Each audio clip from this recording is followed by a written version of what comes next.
Hypocrisy. Hey, what's up, guys? Welcome to Lawsplaining, the cancer in my fucking throat.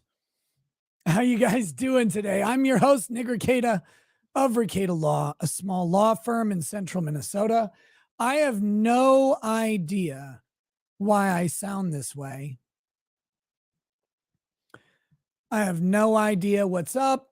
I feel fine. I feel actually pretty good today. But you know, my voice is killed. It's dead. Get a haircut. Well, I went to go get one yesterday and my barber closed early. So, you know. Yeah.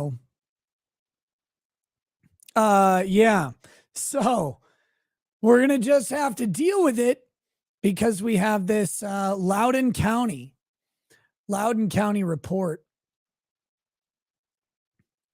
which is going to be a little bit fiery, I think. Oh my God. I feel like, God, just the way I sound it's horribly disturbing to me. I dare not put in my headphones because then I'll hear how I sound to you guys, which would be even worse. Ugh. God. Turning into a mafia boss? Yeah, let's get this friggin' thing done. We're going to go ahead. Look, we'll pay off a couple truckers. We'll get some Sudafed. We'll get some guys to make meth. We'll use the meth to sell to the cheap bastards. We'll use the cheap shit to buy cocaine, and we'll all have a fun time. Woo!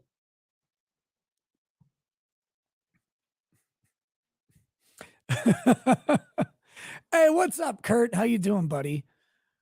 My goodness. Okay, so we're going to get into this Loudon County report in just a second. I got to get it. I got to send it to myself so that I can fucking send file. I'm going to send it. If I send it to me, then I think I can get it. Can I just text it to myself? Can you even text to yourself? Holy shit. Oh, I could just save it to my Google Drive. Ah, yeah, buddy.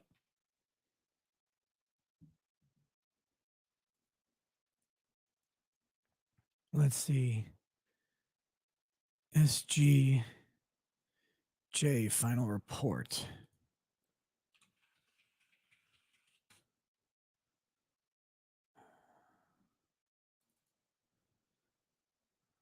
Let's see. Here we go. Dun, dun, dun, dun, dun.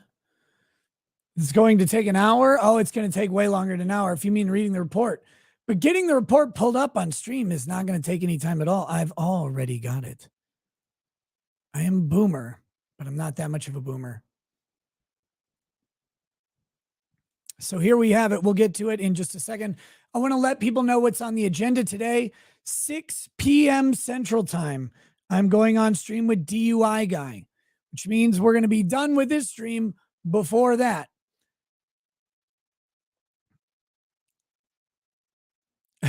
We're going to be done with this stream before that. I had a weird night last night. I apologize for not streaming. Actually, fully intended to do so, but I just passed out, man. I was sitting on my bed and I passed out at like 8 p.m. and could not be woken up to save my life. So, you know, I died. And all rumors about my death are true. All of the ways that they happened. So we got to make sure and get that. In fact, all rumors of all kinds are always true because it's the internet. So all rumors are true. Especially the false ones. They're more fun. Okay. Pie Baker says, Ricada, still waiting on you to review that Nintendo Switch game, Baldo the Guardian Owl. Don't get why you and Drex are obsessed with it. Oh my gosh. Fantastic. Why does Ricada Law sound like he took one too many socks to the back of the throat? Dude, I don't know. I just woke up like this. Maybe in my sleep, I was pleasuring myself. I don't know. I didn't have any fun with it though. So 6 p.m. Central, 5 p.m. 5 p.m. Fuck. Did I say 6 earlier? Shit. I think it's 6 Eastern. Maybe it's 5 Eastern. Where the fuck are we?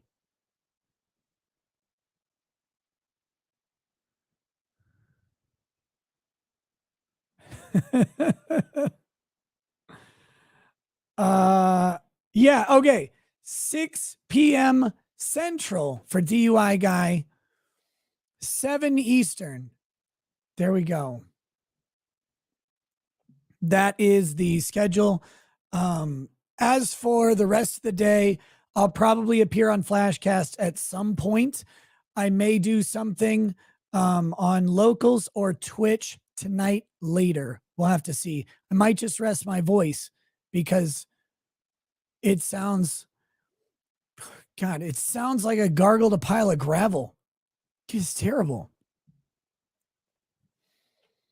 Sounded okay in the hot tub stream. Yeah, it sounded kind of like this. Hot whiskey. Well, we might do that. Might do some hot whiskey, cold whiskey, whatever. Okay. So with that, we're going to get started really, really soon. I was letting people filter in a bit. I don't want to let people filter in too much. This is not going to be a switched stream. We're not going to move over to Rumble on this one. I might do a follow-up to the report with some rants as like a short video to Rumble, because I have a feeling I'm going to be pissed off when I read this.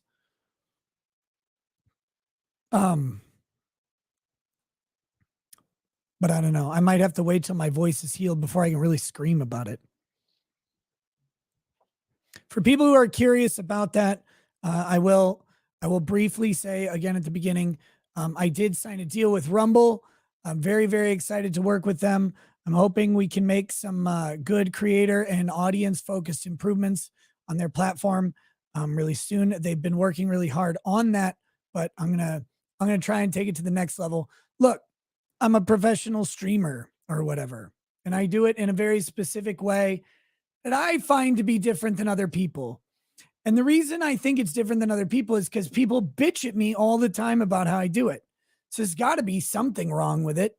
But that means I want to make the platform to blame and make some improvements with it to make my streaming life and your stream viewing a little bit better. Because if I'm doing it wrong, then you're watching it wrong, and we're both idiots.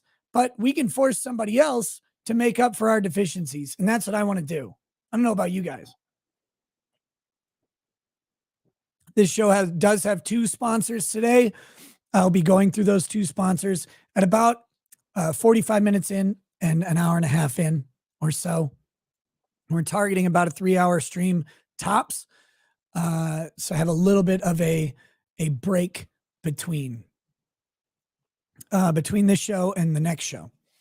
And my God, do I want to be watching England and France? Somebody keep me fucking posted on England and France. I need the boys in white to trump the boys in blue. I need England to win. Don't let me down. Did they tie it up yet? Can somebody do that? It's 1-1. Oh, yeah, you fucking get in there, you British boys. I look, Portugal's out from Morocco. The dream. England beats France, England beats Morocco, and then England knocks out Argentina, and Messi and Ronaldo and Brazil and Mbappe all get fucked right out of their World Cup. Oh God, I want it to happen. That's what I want to happen. The last team I want to win is England, but of the teams left, I want them to win the most. What size hoodie do I wear? A medium tall. They're hard to find. Adriana, my heart broke when I watched Brazil lose yesterday because I like Brazil. I wanted them to win. Okay, let's get started on this, shall we? We got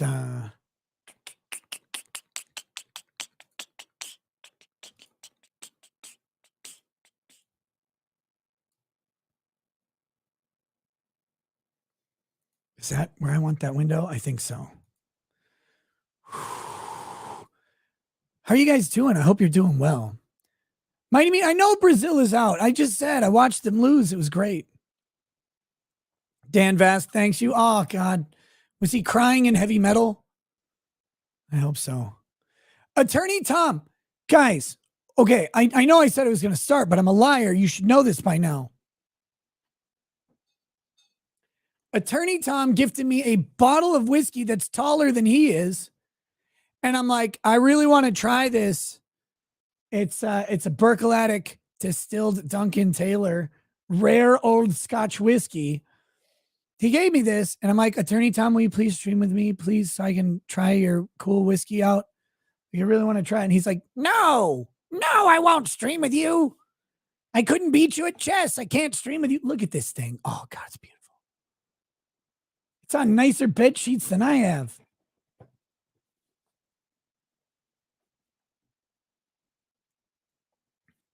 Sound like you're 65 years old. I hope to sound like this when I'm 65. Still streaming, sitting in the same chair. Let's talk about the law today. Okay.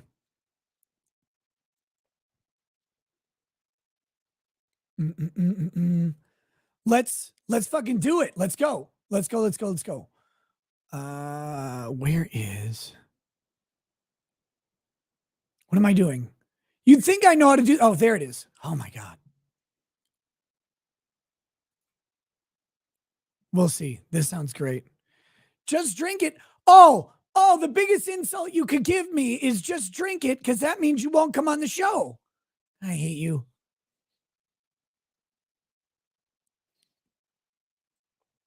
All right. So here we go. This is Circuit Court of Loudon County. God, Loudon County. It is so hard for me to say. It looks like Loudon. Loudon County. Filed under seal. Not anymore. Nice to see Michael Madsen. Well, that's the Hattori Hanzo sword.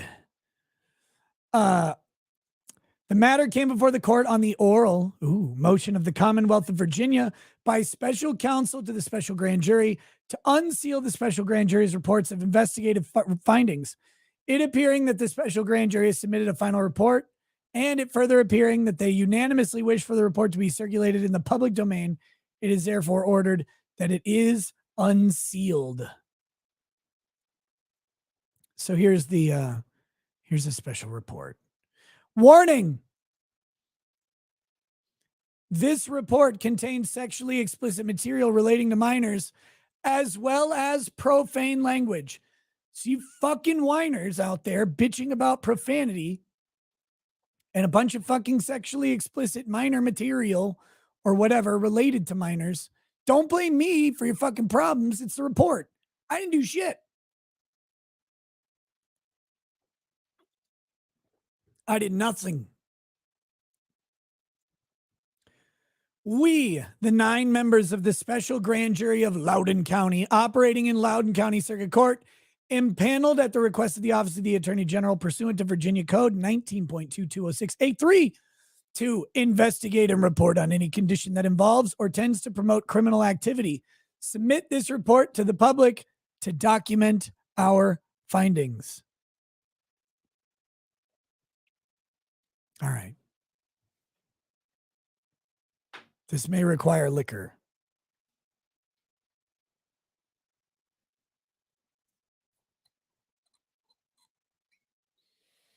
Oh my God. You guys ready for this? Do you remember what happened in Loudon County? There was an alleged trans, although allegedly also not trying very hard, raping students in the girls' bathroom. And shockingly, it was covered up. It was known, like in Game of Thrones. They knew about this. They knew it was going on. They just shut it all down. If you talked about it, you got fucking kicked off of social media or whatever. No, you do not. And if you have, oh my God, let's see if we can get banned already. If you have not figured this out from watching this show, you don't go after the fucking trans. You cannot do it. If you go after the trans, they will come for your life. They will come for your job. They will come for your licenses. They will come for your reputation. Because they can't come anymore. They just want to come all over your life. They just want to ruin what you have. You don't get to criticize the trans. How dare you? They are protected. They are protected. And if you think otherwise, try it.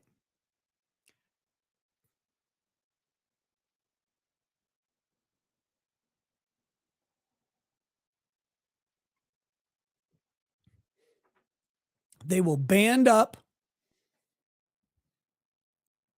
They will stitch together. And they will come to cut you off. Because what the trans activists need is not support. It is enslavement. It's enslavement to the movement and to the cause. So they will come after you and force you to accept not just trans people. Most people don't have a fucking problem accepting trans people walking around. Like nobody cares, right? Like there are all kinds of weirdos who walk around. We're just like, whatever. Trans people don't even rank that high as a general class. Like they don't rank that high on the weirdo meter. Like there are people walking around naked in San Francisco. There are people like forked tongues with piercings all through their eyeballs and shit. All sorts of weird stuff happens. Dumb lawyers on the internet who drink. And oh my God, have I learned a lot about me lately? Woo! I love everything. Like if I'm walking around and you're worried about trans people, oh my God, have you read about me? Jesus. No one actually fucking cares that trans people are around and exist. In fact, I would prefer to stop having the trans thing be an issue to talk about in regards to adults. Because there's nothing, it's like, you're an adult, do whatever the fuck you want. You want to chop things off, you want to add stuff, I don't care. Cut all your fingers off and staple them to your ears. It doesn't matter to me. It's such a weird fucking thing that we have to make this like a constant news story. But when kids are involved, now we have a fucking problem. But the thing is, the trans activists don't care about like particular circumstances. They don't care if the circumstances are bad or good. It doesn't matter. If you go against the message, you must be destroyed. Jesse, you said, Mr. Ricada, I saw you at Teal's. Really? Next time you see me at Teal's, you better say hi. Who the fuck are you?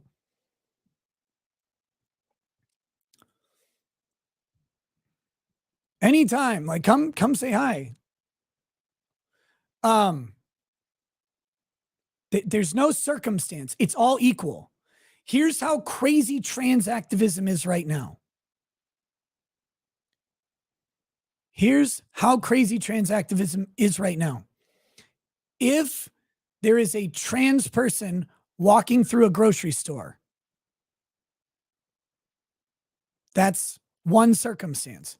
And the other circumstance is a trans presenting liar raping children in a school bathroom. For the trans activist, those two things are equal. And the criticism of the trans presenting liar raping children in a bathroom, all of the facts about it, all of the reality about it must be subservient to the mission that the trans person walking in the grocery store needs to be normalized. But in reality, most people, the majority of people, do not care about a trans person walking through a grocery store. They're not equivalent things.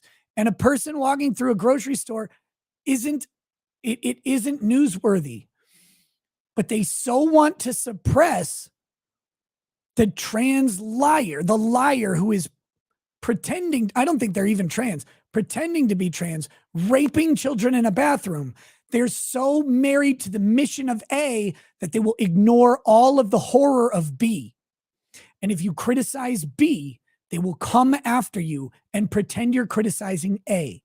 And the only reason I know this is because it's what happened to me with that fucking lunatic Keffels.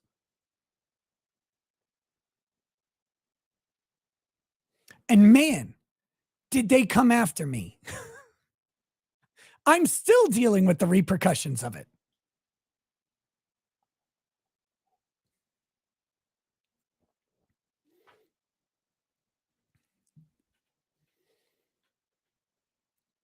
So anyway, we're going to deal with Loudon County in an open and honest way using documents from a grand jury that was impaneled to deal with this shit. So, a message to YouTube and the censors as you come to this. That rant was all mine. It was also fucking true, you weird trans worshiping fucking weirdos. Okay? It's all true. There's nothing derogatory about any people group in there at all.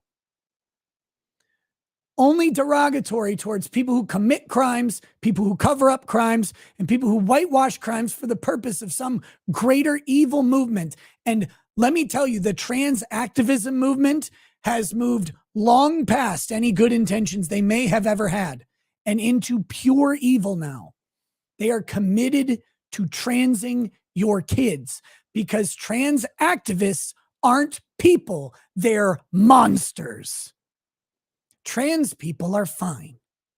Trans activists are sociopathic, lunatic monsters intent on transing your kids, intent on silencing your speech and destroying your life.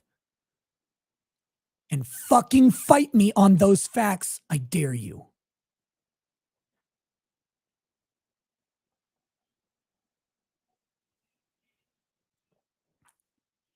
So to the YouTube censors, listen to what I say, because it's not about a people group of protected status. Trans people have a civil rights protected status that is recognized in law and common law and statute. I'm not talking about trans people generally. Plenty of trans people that I like just fine. I'm talking about the trans activist monsters who are after your children because they don't breed. They don't make new ones. They have to take someone else's, and they're happy to do so. Who get into our schools, who get into our workplaces, who force ideology upon people. They are anti-liberty. They're anti-freedom. They're anti-free choice, exercise, and thought. They are not people. They are a machine. And they're a machine of mechanized fucking evil.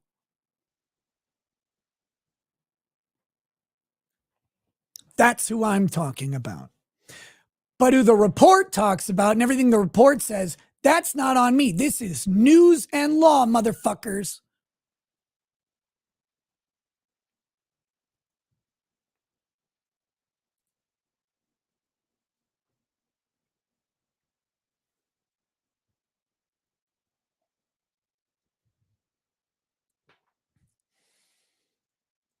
Purpose for convening.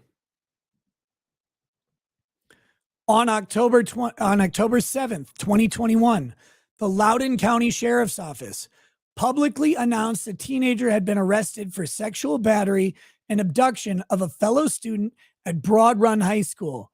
Just days later, press reporting indicated the assailant had also committed 2 counts of forcible sodomy on a fellow student at Stonebridge High School on May 28th, 2021. That sexual assault occurred in the female restroom while the assailant was wearing a skirt. Just remember, when anyone told you, when anyone out there, when you told anyone out there that, yeah, I'm not really comfortable with the trans bathroom thing,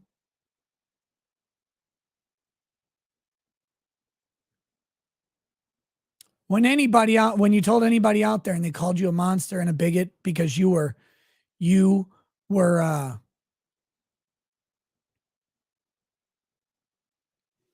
anti-trans, this would never happen. This is a slippery slope fallacy. None of this was ever going to happen. It doesn't happen. It's all fake bullshit or whatever.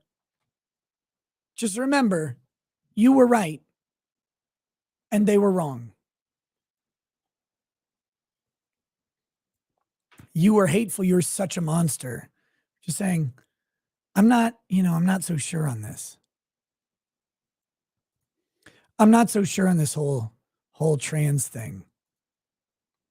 Hold on one second.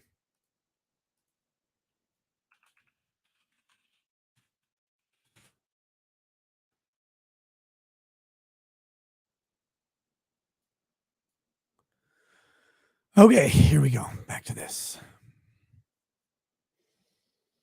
Community outrage ensued. Many questions surrounded how and why Loudon County Public Schools allowed a student accused of anally raping another student to transfer schools, leading to another sexual assault. National outrage focused on Loudon County because the student was labeled as gender fluid. LCPS had recently passed a transgender policy to conform with the Virginia Department of Education's model policy, and an article linking all these facts is published just weeks before the highest profile election in the country at the time, the Virginia gubernatorial contest. In an effort to quell public outrage and deflect blame, LCPS released a statement on October 13th. The superintendent held a press conference on October 15th, and LCPS released an additional statement on October 21st. After massive outrage, by the way, massive outrage from the public.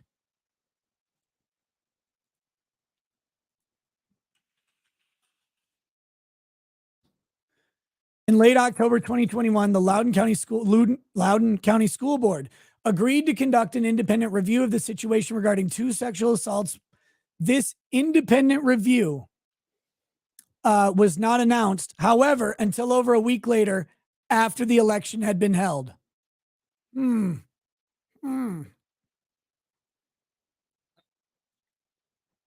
Red Chick. Right. Red Chief 000. You sound like that 80-year-old broad who smoked 3 packs a day for life. Look, I gave up smoking cock 4 years ago. Switched just to Marlboro. It's been better. Tim Pool's Yamakabini says you sound like you've been doing HRT for a few months. My name is Sally. I'm here to join the female weightlifting team, swimming team, running team, basketball team, lingerie football league, and softball. Except those softball bitches are hardcore.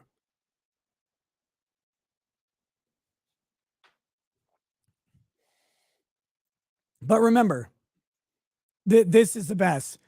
In an effort to quell public outrage and deflect blame, they know exactly what they were doing.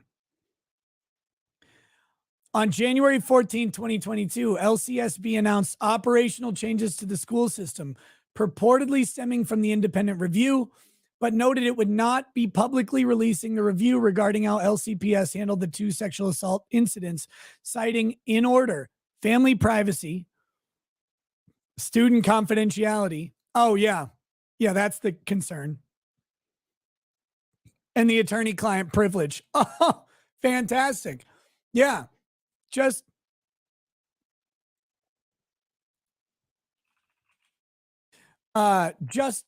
just perfect.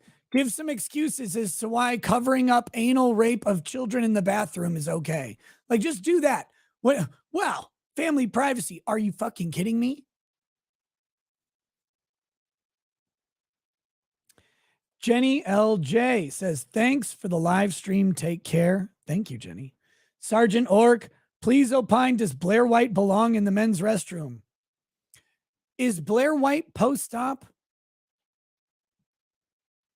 I think so. Leave your post-op. I don't care. Oh, wait. Men's restroom.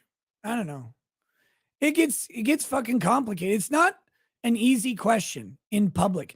But here's the general thing. In most public bathrooms, nobody's asking you, right? Like Blair White walks into a bathroom, most people aren't going to know.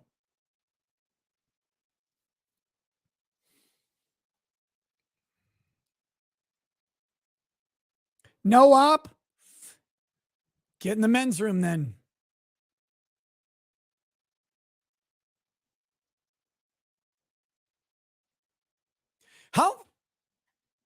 How funny would it be to walk into a men's bathroom and see Blair White standing there peeing into the urinal? Oh, shit.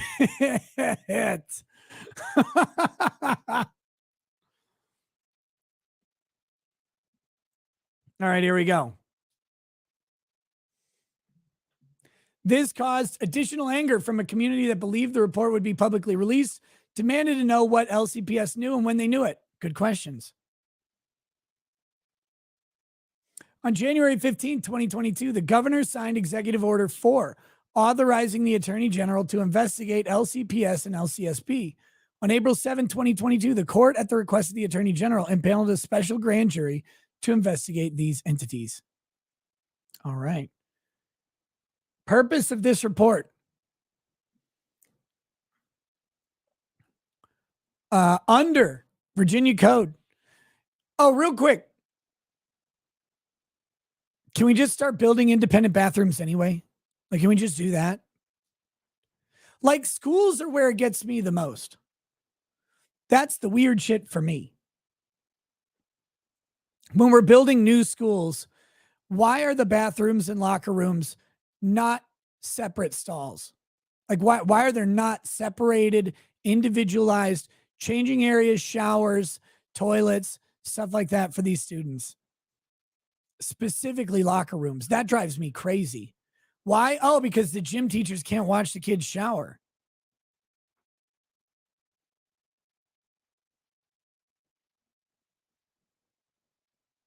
Right? Can we pause on this for a second? Look, the female gym teacher at my junior high was a lesbian. Who's watching the girls shower, supervising the girls shower at the junior high school? The female gym teacher. I mean, isn't that a problem? Isn't that weird? Like, shouldn't we have a problem with that?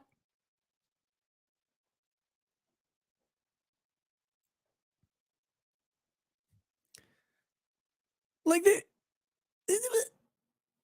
and frankly, I don't want a straight woman or straight man looking at teenagers in the showers either. Like, I don't get it. I don't want the other kids looking at each other in the fucking showers. Like, it's one of the most nerve-wracking things for so many kids because, kids develop at different times. And so, it's just ripe for a nasty, abusive situation in all sorts of ways. And we keep building them this way. It's like, why is this good? These buildings are massive. They get millions of dollars of funding. They get all sorts of stuff. It's like, well, let's build a state-of-the-art gym. Like, how about you build a shitty gym, but a really fucking nice bathroom? Can we do that instead? That'd be better. But no, we just accept the fact that there's going to be some guy named Eric staring at all the fucking teenage boys like, well, Joey, don't whip your towel at Tommy so hard next time. Hate to see it fall off again. It's gross. It's gross. All right. All right. Here we go. Special grand jury impaneled by the attorney for the Commonwealth is not required to file a report with the court. However, given the intense local and national public interest in the events leading to the creation of this body, the members of the special grand jury want to ensure transparency surrounding the investigation and report some of our findings.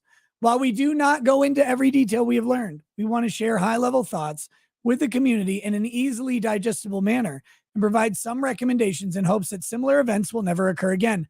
How about some criminal fucking charges? Can I get an amen? The length of this report is reflective of the fact that we want all members of this community interested in learning about these events to be able to read it in one sitting. While we do not expect this report to be well received by all sides, the contents herein are an accurate assessment of testimony received and our collective thoughts regarding that testimony and all other evidence received by this body. We do not hesitate to point out shortcomings of individual or collective actions, and unless otherwise stated, such criticism should be viewed as nothing more than identifying for the public where breakdowns occurred, allowing such horrible events to take place.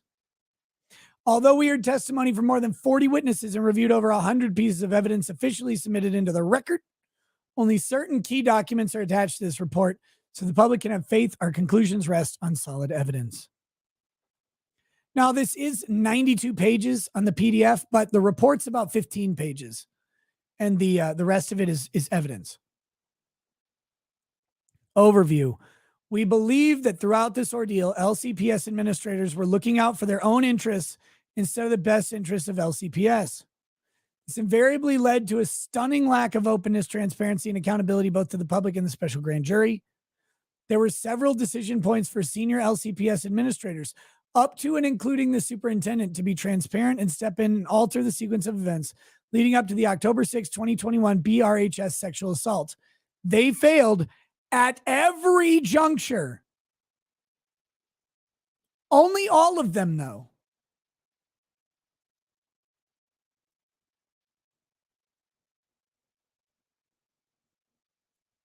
Only all of them. We conclude there was not a coordinated cover-up between LCPS administrators and members of the LCSB. Notice the qualifier there, not a coordinated cover-up.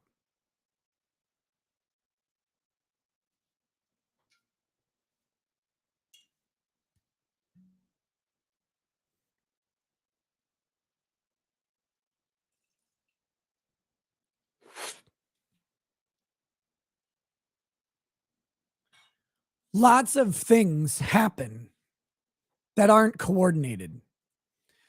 A lot of people acting in their own interests when their interests are aligned doesn't mean it's coordinated. It doesn't mean it's not correlated, right? Correlated, coordinated.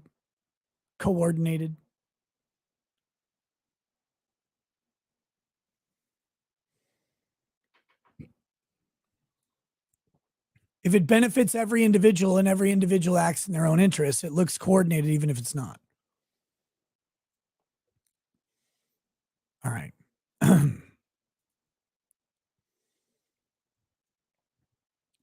Indeed, except for the May 28th, 2021 email from the superintendent, the LCSB, both as a body and as its individual members, were deliberately deprived of information regarding these incidents until after the October 6th, 2021 sexual assault. I actually not sure I believe that, but okay. That's the evidence that they've got. And even then, they learned not from the superintendent's office, but instead from public reporting that the assailant was the same one from the May 28th incident. Can we just ask a quick question, though? Why is that student still in the public school system?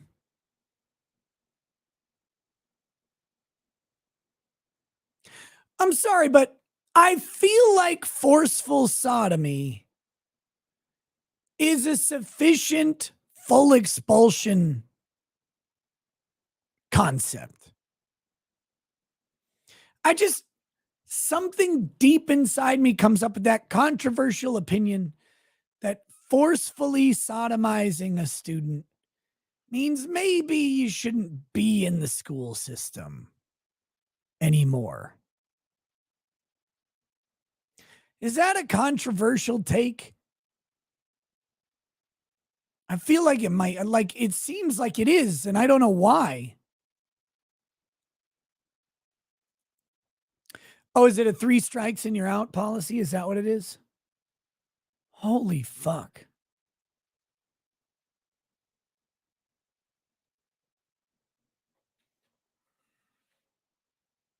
I just, it's crazy to me that this is even a question. Wait, forceful sodomy. Like, I feel like if I'm on the school board, I'm like, well, oh, I'm sorry.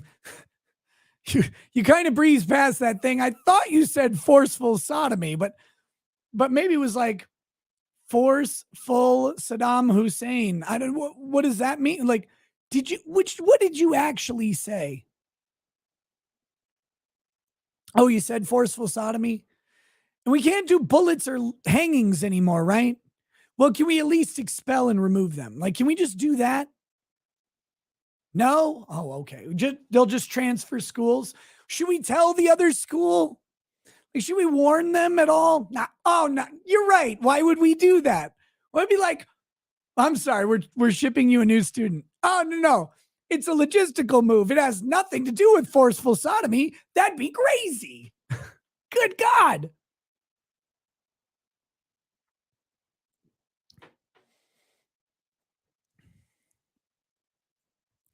We also believe the October 6th abduction and sexual assault of a female student at Broad Run High School could have and should have been prevented.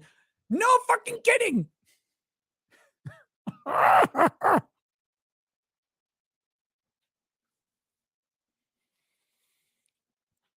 No kidding. A remarkable lack of curiosity and adherence to operating in silos by LCPS administrators ultimately to blame for the October 6th incident. So lots of companies and organizations operate in silos. And unfortunately, for my profession, it's a lot of times related to legal. Legal wants this. They don't want a greater understanding of ideas. They don't want people to share information. Sharing information means more people know, which means incident prevention. However, it means greater incident liability. The liability is spread more thoroughly throughout an organization. An organizational rather than individual responsibility becomes a bigger and bigger issue.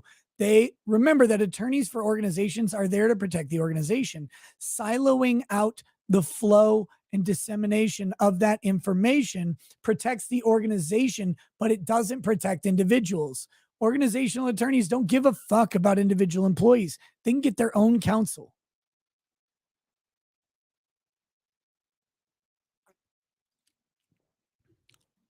So it creates these organizational silos. I've talked about this in other contexts. YouTube specifically has organizational silos on the partner management side, which means that people on the monetization team don't get to talk to and share information with people on the community guidelines team. Even though there's some overlap in policy between community guidelines and monetization, and their discussions would be very helpful and facilitate better service to the actual streaming partners, they don't do it because if the monetization team or if the partner management team or if the advertising team shared information with community guidelines, all of them might be responsible for decisions related to community guidelines, and all of them might have input back and forth. All of them would be leak points to the creators. All of these things could lead to liability for YouTube as a company. The same thing happens in school systems. If they just silo it off, remember, no coordinated effort. Oh, no one had any info. I mean, sure, no one gossiped behind the scenes. They're talking about official communications, shit they can track, evidence, stuff people can't deny, emails on servers. interdepartmental notes.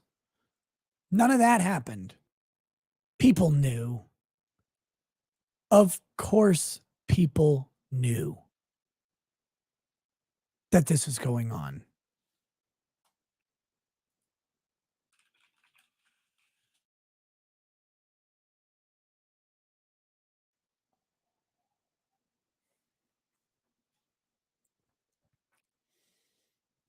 All right, here we go.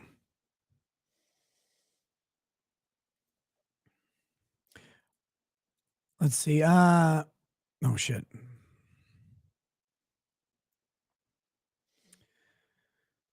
While we strongly believe LCPS bears the brunt of the blame for the October 6th incident and the transfer of the student from SPHS to BRHS, a breakdown of communication between and amongst multiple parties, including the Loudon County Sheriff's Office, the Court Services Unit, and the Loudon County Commonwealth's Attorney's Office, led to the tragic events that occurred.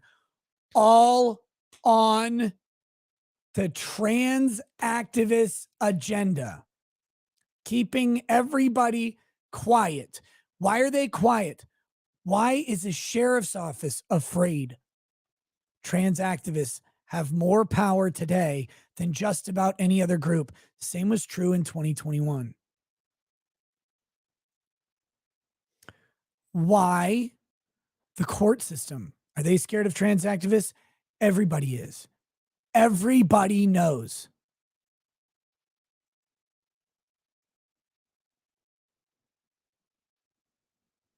Everybody knows the fucking score.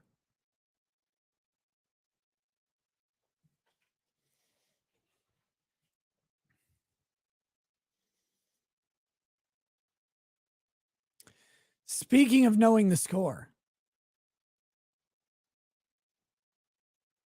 and trans activism, let's introduce the first sponsor, TacRite Mini Chainsaw. That's right. It's a handheld chainsaw. It's a chainsaw you hold in your supple, wonderful hands to chop off anything. Anything at all. You need to chop wood, little wood, big wood, it doesn't matter. Get yourself a TacRite Mini Chainsaw. The link is in the description of both streams on YouTube and on Rumble. TacRiteKnows.com. TacRiteKnows.com will get you to this chainsaw. There's a holiday sale on these motherfuckers. Anybody you want. You got a dad, you got a brother, you got a friend, you know a guy who wants to become a lady. You get them a TacRite chainsaw and they can use that handheld bad boy to chop all the wood they want. Can it cut slits in wood that exists? Absolutely. You just point straight in, straight out, baby. You got a new slot that wasn't there before. You want to chop shit off? Straight across. Different strokes for different folks. The TacRite Mini Saw is the gift of 2020. Give it to your toddlers. Give it to your parents. Give it to your grandparents. Give it to the activists. Give it to the inactivists. Give it to your surgeon. Anybody can do this. Anybody can do this. It's been sold out for months. They're now available again. All you got to do, TacRiteKnows.com. Go get yourself one today. I am waiting so much to get mine. I'm going to demonstrate this on locals. I'm going to cut all sorts of things up. I cannot wait. Cannot wait. Get yourself one today. Guys, that's one of the best. I saw that product. I was like, yep. Warning, do not attempt to stop chainsaw with penis.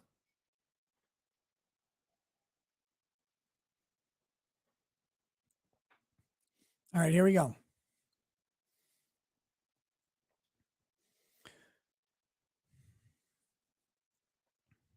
All right.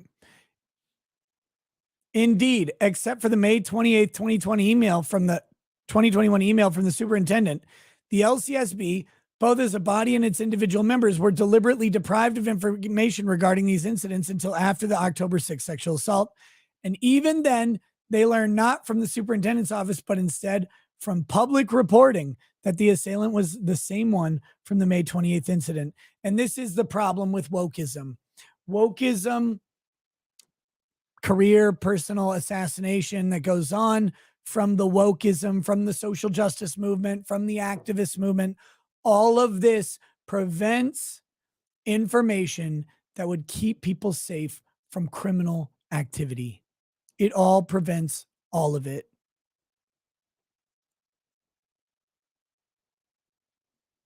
All sacrificed on the altar of political correctness. Because why? They're scared for their jobs. They're scared for their livelihoods. They're scared for their personal reputations. If you come out, again, speaking from experience, if you come out against a trans issue, you become their personal Satan. And they will organize every crusade to remove you from society.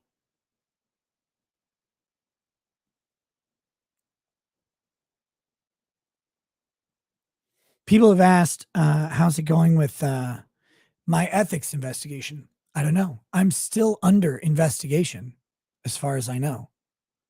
They haven't talked to me in weeks. What does this investigation stem from?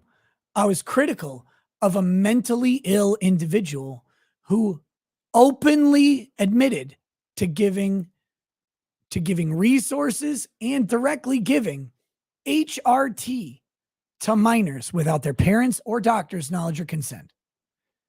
A fucking crime in every Western country I can think of.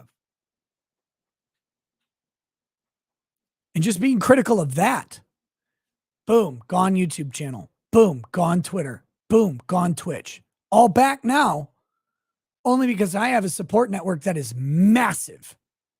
Massive. Bigger than my own narcissistic inflated testicles. What if I only had 50,000 subscribers?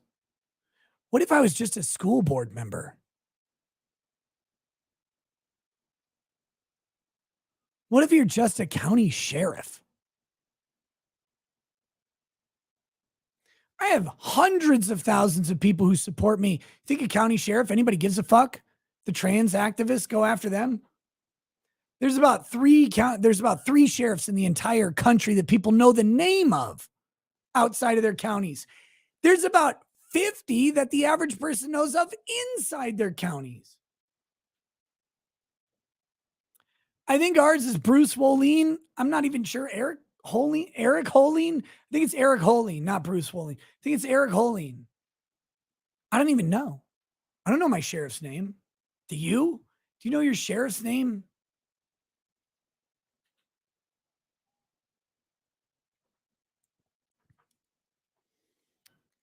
Everyone's afraid of these weird motherfuckers.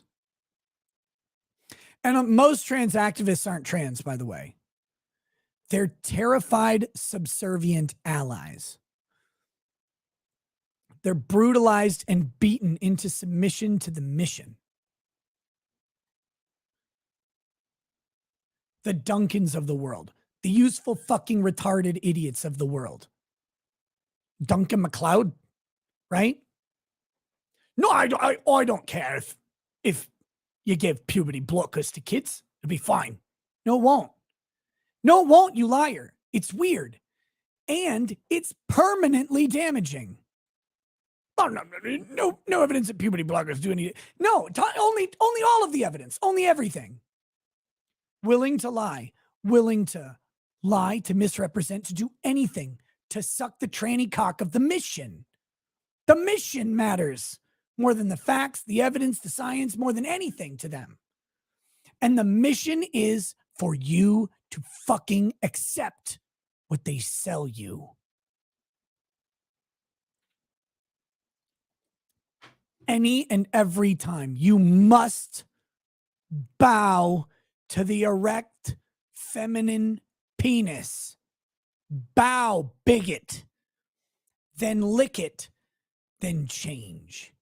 Then advocate. Because it's never enough to just apologize. You have to apologize, do penance, and then rebuild in servitude. And your term of service will never end. You are indentured with no dentures because they like that gum job for life, forever. If you ever step out of line, they will remind you why you're in line in the first place. They will fucking ruin you.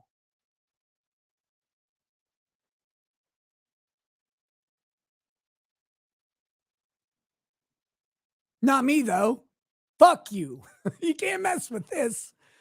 I don't give a shit about you. I don't fuck with you or anybody else. I'm here to talk facts. And my God, do I have them. This is right up my alley because they tried to come right up my alley.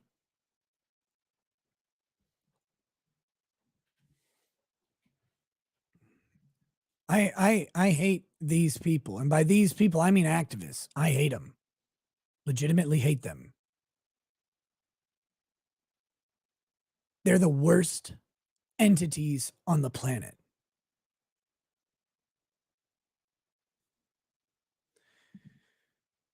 Here we go.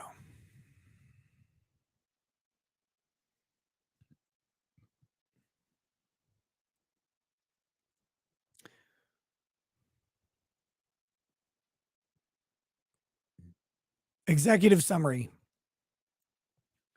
On May 12th, 2021, less than 4 weeks after students returned to in-person school from the pandemic, a teaching assistant at SBHS wrote to her superiors about one of her students' assailant, stating in part, "But if this kind of reckless behavior persists, I wouldn't want to be held accountable if someone should get hurt." Oh.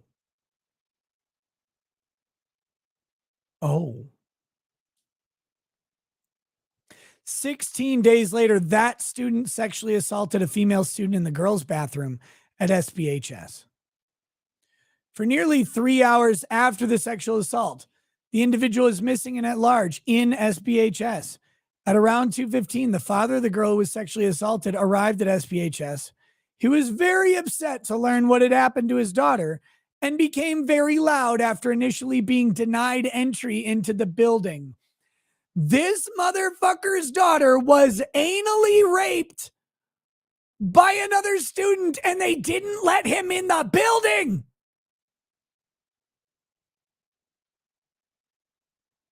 They didn't let him in.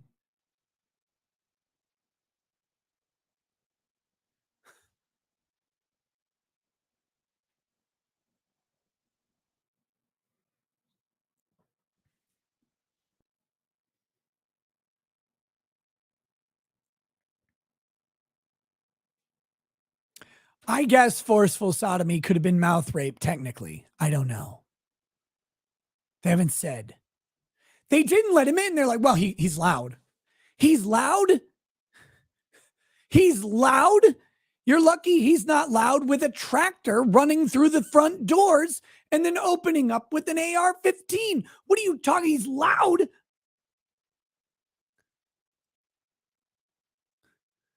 Rat-a-tat-tat, this kid's gonna get clapped. Like, what? Loud?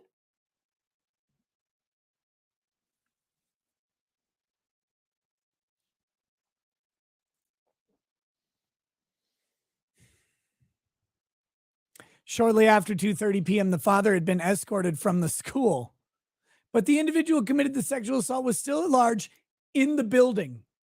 The father, get out, please, sir. During this time, the Stonebridge principal reached out to the superintendent's office about getting a no trespass letter against the father.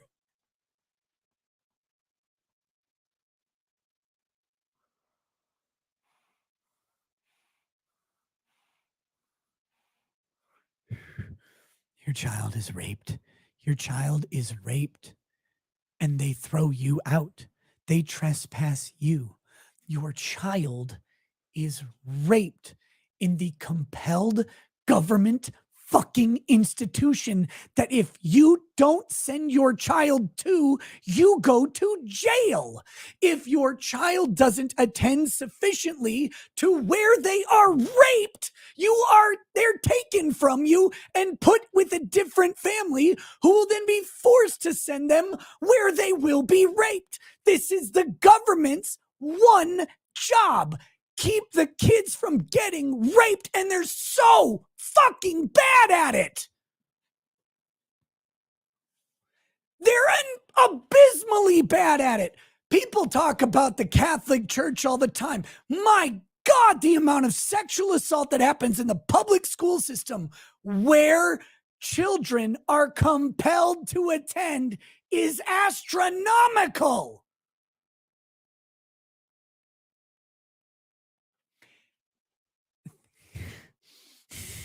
Every single assault. By the way, do you know how often your kids get actually criminally assaulted, not just sexually, in a public school? You remember high school, right? Do you remember how everything that happened, like you see it every day, shit that happens in high school, that if it happened outside, like at a bar or at a restaurant, someone's going to fucking jail. Beatings, gropings, sex, forced sex, pressured sex, statutory rape sex. Who goes to fucking jail from the public school system? You know who it should be? Goddamn everyone. It is institutionalized child rape from the government. And we're all okay with this all the time. Society is fine with it.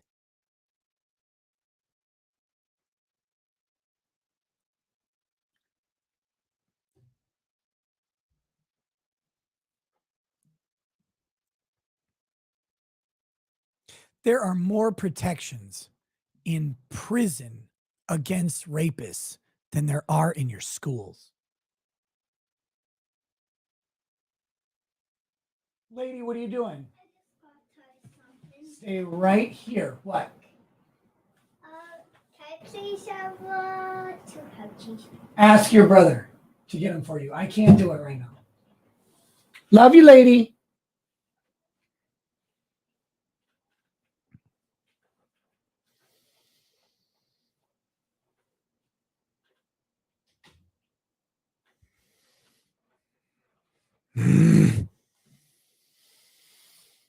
Gee, why do I care about this issue? I don't know. LCPS's chief operating officer arrived at the school that afternoon and talked with the principal. At 3:30 p.m., he sent an email to the superintendent and other senior staff stating in full, the incident at SBHS is related to policy 8040. I will send a Teams appointment from 3:30 to 5, and we'll log in now and offer an update if you want to log in now in between then. Policy 8040 addresses the rights of transgender and gender expansive students. Oh, so the email has to do with gender, transgender, and gender expansive students, not rape.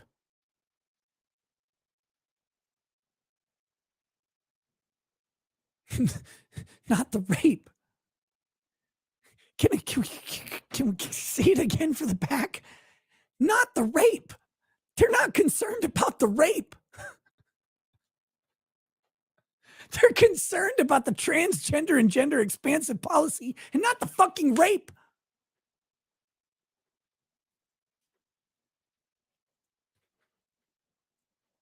Six people joined that Teams meeting. Would you?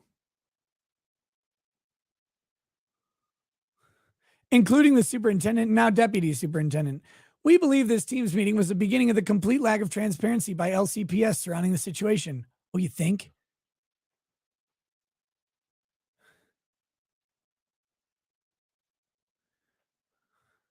Shortly after the meeting ended at 4:10 p.m., the superintendent sent an email to the LCSB alerting them of the allegations of sexual assault at SPHS. Oh, thank God. Finally, someone mentions the rape. At 4:46 p.m., the Stonebridge principal sent an email to the community about what had occurred at SPHS earlier that day. The email neither mentioned nor hinted at the sexual assault that took place in the bathroom, instead focusing on the father of the victim who arrived at the school. This email was drafted by the public information officer and ultimately edited and approved by the superintendent. Remember when the dad, I believe, of that girl showed up? Remember when he showed up at the school board meeting and was arrested? You remember that? He's the problem. The dad causing a ruckus. Please, sir, don't cause a ruckus in our nice and tidy school system. That would be very unreasonable of you to do.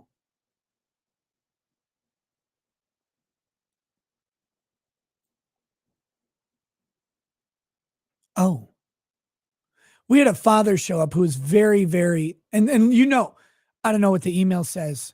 I hear it's in the documents. Maybe we'll look at it. You know what it probably says. We'll make a prediction. We had a father of a student show up who was very disruptive today. Don't worry. We contacted authorities, removed them from the premise, and made sure there was no danger to the students involved. Just wanted to let you know.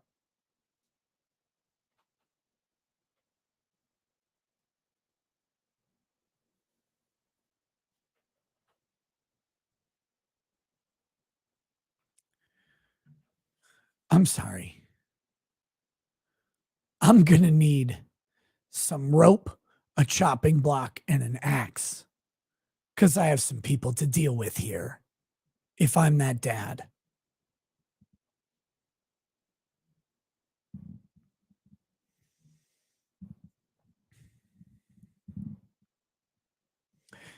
At the June 22nd, 2021 LCSB meeting, the superintendent, in response to a question, said, "To my knowledge, we don't have any records of assaults occurring in our restrooms." A lie. We believe this statement was a lie. It wasn't a belief. It was definitely a lie. 100% it was a lie. The superintendent later claimed he, quote, was viewing the question in light of Policy 8040. Policy 8040 isn't real. It's a fiction created by trans activists to make regular people feel bad about the truth.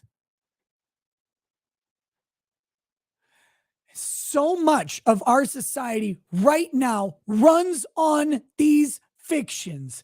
It runs on lies. It runs on intentional, forced ignorance of reality. So much of society runs on this right now.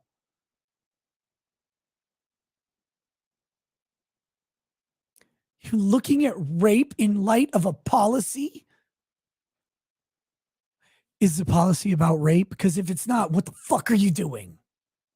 Where's your goddamn personal dignity and integrity? Well, I wanted to talk about the rape, but I mean, we got this trans bathroom issue going on. It's really, did you hear about Target? I mean, oh my God, we can't, you hear what happened when people heard it? The mission. Well, if they hear about the rape in the bathroom, that might mess with the mission. We got to be inclusive for trans kids.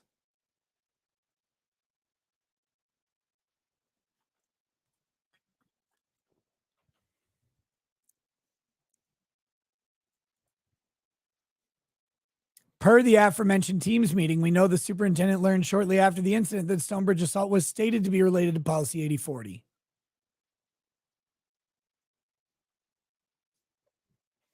On July 2nd, 2021, 2 petitions, arrest warrants for juveniles, were issued against the student for 2 counts of forcible sodomy pertaining to the May 28th, 2021 sexual assault. As required by law, the court services unit notified the LCPS superintendent of these petitions. On July 8th, 2021, student was detained at the Loudon County Juvenile Detention Center, but per state law, he was released on July 26th, 2021. As part of his release, the court said the student could not return to SPHS. The individual was subsequently transferred to BRHS.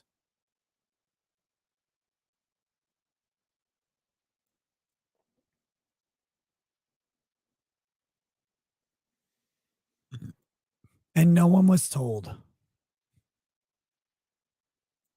And no one was told, apparently. In early September 2021, 2 female students at BRHS enrolled in an art class with the former SBHS student approached their teacher asking to be moved away from him in class. The former SBHS student made them feel uncomfortable by the way he was behaving because he had discovered where their friend group was hanging out and was following them around. The art teacher reported these events to the Broad-Run principal, who failed to inform the teacher of the connection to the events at SBHS or that the assailant was a recent transfer. Now, the teacher should know. Oh, wait, no, probably not, because this is over summer break. So the teacher probably wouldn't know. My mistake there.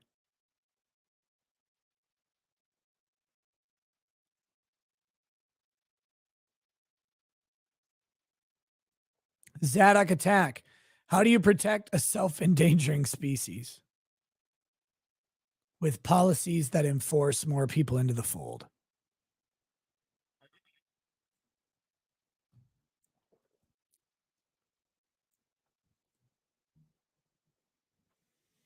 Gutter Girl, I can't join Rick tonight at 5 p.m. I'll be on 5 p.m. Pacific. That's 7 my time. I'll be on a show with DUI guy. I'm going to get on with Rick Gore, or with Rick, not Rick Gore, Rick, can't remember his last name, from Good Luck America. Yeah, we're going to connect soon, I hope. My channel, his channel, both, doesn't matter.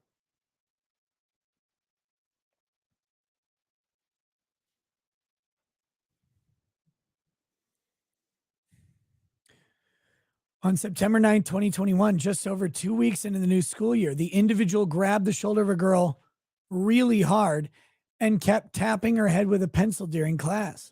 He tried to take the girl's Chromebook and asked her if she ever posted nudes online. Expelled. Get out. Rick Gore. Okay, Rick Gore, sorry. The superintendent. Oh, wait. He then asked another boy if his grandmother had posted any nudes online. The superintendent, deputy superintendent, and superintendent's chief of staff all learned of this incident and knew it was the same individual who committed sexual assault at SPHS. That's why he should be expelled. Immediately. Immediately, immediately, immediately. Sheila, no, I'm not sick again. My voice is just gone. We'll figure it out. It'll get better. Despite having a 12-page disciplinary file, wearing an ankle monitor, being closely monitored by the Broad-Run principal, knowledge of this incident by the highest administrators in LCPS, and a suggestion by the court services unit that a more serious punishment be given, the individual received nothing more than a verbal admonishment for these actions.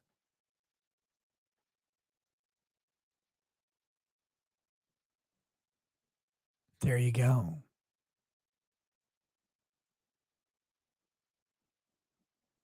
There you go. Fucking unreal.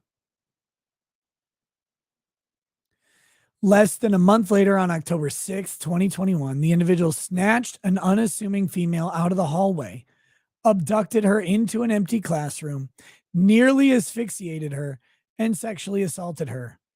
The individual was taken into custody that day, where he has remained ever since.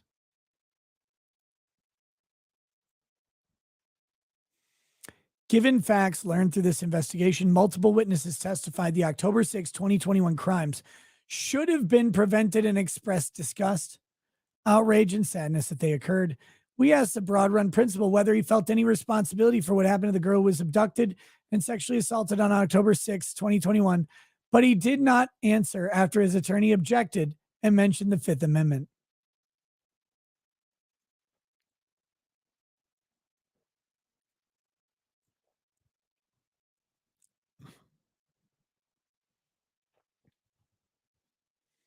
Summary of investigative findings. Hey, what's up, Aiden? How you doing?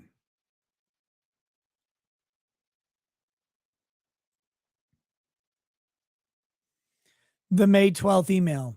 May 12th, 2021, only day 14 of in-person school for the year. A teacher's assistant wrote to a fellow teacher and her department chair regarding one of her students in study hall. Good afternoon. Even though he started the year very well, and though he gets along with his peers, student seems to have a problem with listening and keeping his hands to himself.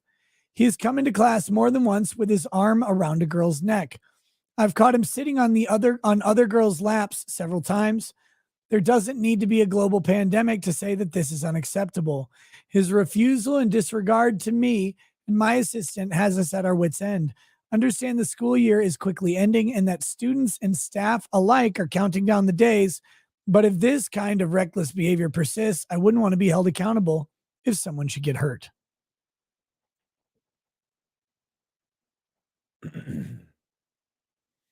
One of the recipients of the email did not know who the student was and felt it was missent to her.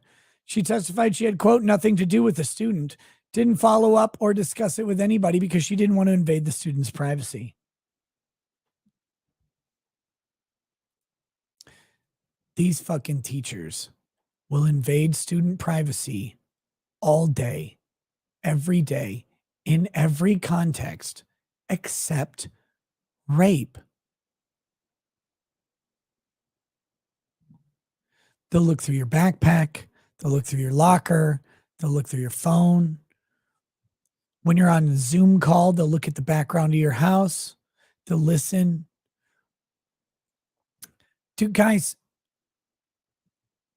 30 years ago, I got in trouble for stuff I did off campus.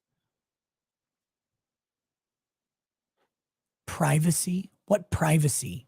They don't care about privacy. They never have. Over on Rumble, the Dragon's Treasure says, drink some tea for the throat. Maybe. Also, dang it, Nick, I was streaming, then you stole my viewers. Unacceptable. The penalty for this is a $30,000 fine. Please send ASAP.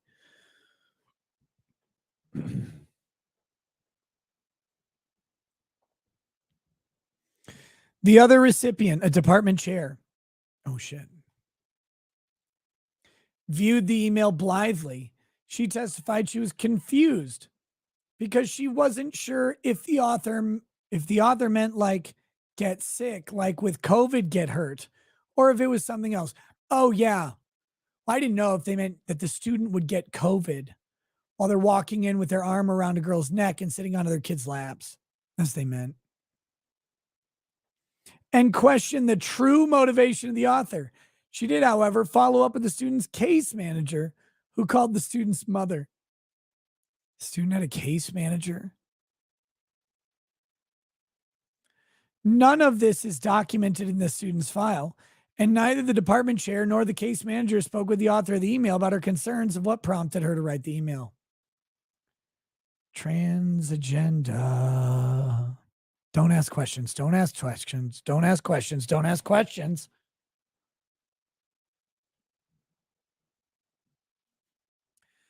The department chair also mentioned this email to a SBHS assistant principal who questioned whether the author of the email had followed proper protocol.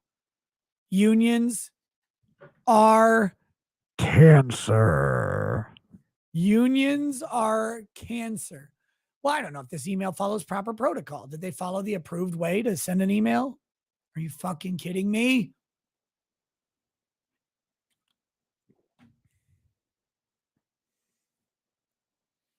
He testified this is a classroom management situation that if it continued to happen, we would then escalate that to what would be a discipline referral. The assistant principal, however, also testified there had been other discipline incidents in the past involving this student and that he had seen him in the main office, but this was the first that had gotten to my attention. It was just the 14th day of in-person instruction. While not predictive, the May 12th, 2021 email was a warning. The student had already caused enough behavioral disruptions to put himself on the assistant principal's radar, but rather than trusting the word of a faculty member and asking her directly about her concern, no party privy to the email treated it with the seriousness it deserved. The situation should have been elevated, should have been documented. Somebody should have spoken directly with the student. None of that occurred. 16 days later, the student sexually assaulted a female classmate in the girls' bathroom. May 28th as here's the question we should be asking. Why? Why wasn't it looked into? And the answer may be because these incidents and these emails is what I'm talking about with the incidents may happen all the time, constantly. So much so that there's nothing conclusive about a teacher sending an email. There's nothing worrying about a teacher sending an email like this because they see so many per day. That could be the issue. We have no idea.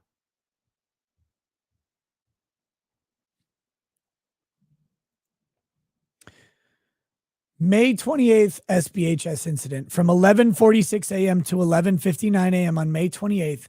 The assailant was chatting with a female student on Discord.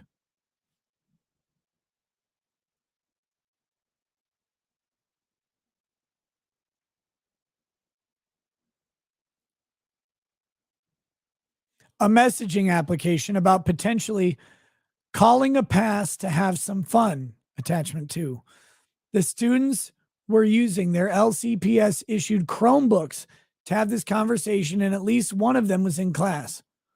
The two individuals had met in the bathroom 2 weeks before to have consensual sex, but had never had sex outside of the high school. Well, I mean, look, school activity is one thing. You wouldn't want to take that shit home, though.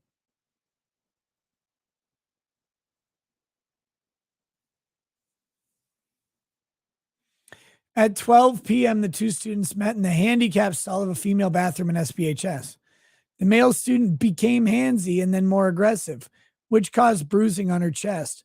The female laid down on her stomach on the floor, and the male held down her arms as he penetrated her. While this was occurring, a special education teaching assistant walked into the restroom. This caused the male student to jump up. The female student was in a lot of pain and got up slowly, and when she was in a seated position, the male student pushed her shoulders down and grabbed her face.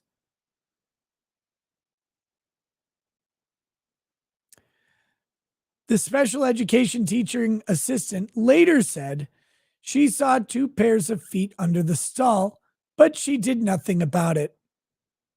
She testified this was not an uncommon occurrence because somebody could have their period. They might need a tampon, or somebody had a boyfriend they had a fight with.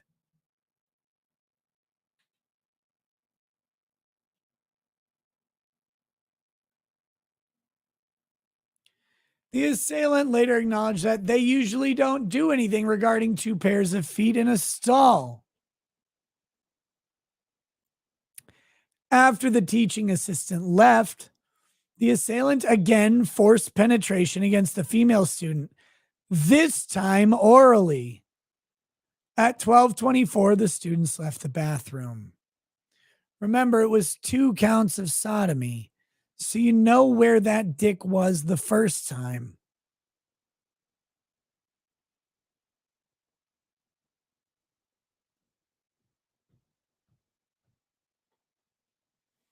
Tarkina Meyer, my 5-year-old son kissed a girl on the cheek when he was in kindergarten. He's 22 now. Teacher who saw it immediately sent him to the office and he was put on school suspension for assault. Should have declared non-binary. Yep.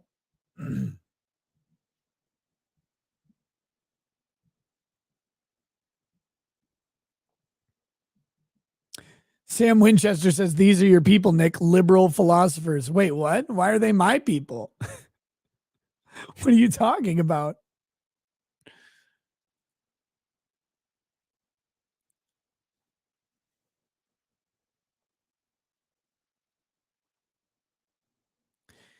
At 1:28 p.m., the SBHS principal emailed the director of the high school education and supervisor of high school education, attachment 3, stating, I have a female student who alleges another student attempted to rape her in the bathroom today.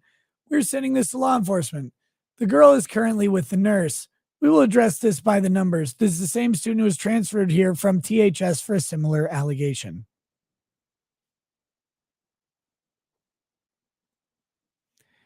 It is unclear why the SBHS principal included that last sentence in his email or its relevance to the situation.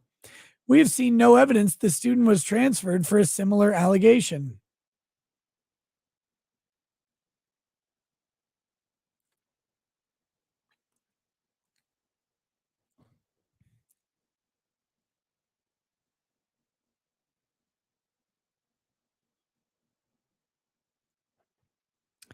The fact that SBHS principal included it at all, however, suggests he was skeptical of the veracity of the allegation from the outset. Wait.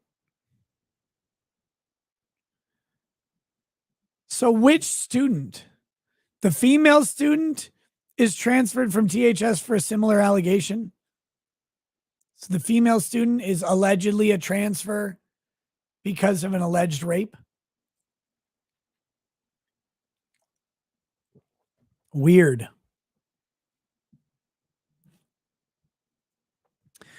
How much rape goes on in Loudon County, Virginia? A lot. And it's not just Loudon County. It's all public schools. How much rape happens in a public school?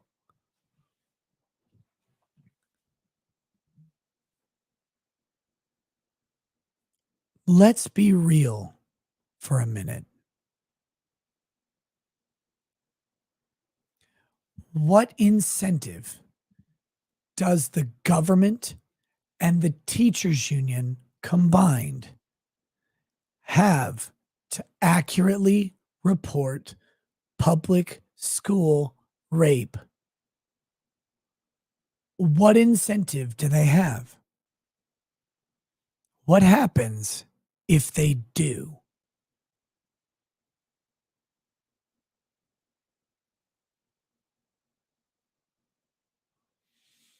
Does our faith in the system and the administrators break down?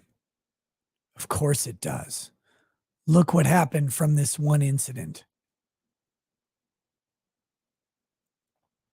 This is the dark secret of the government institutionalization of our children.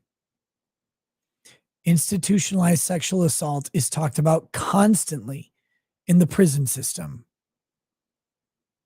It is rarely discussed in the public school system, but the public school system mirrors and emulates the prison system because it's run by the same types of people, the same types of policies.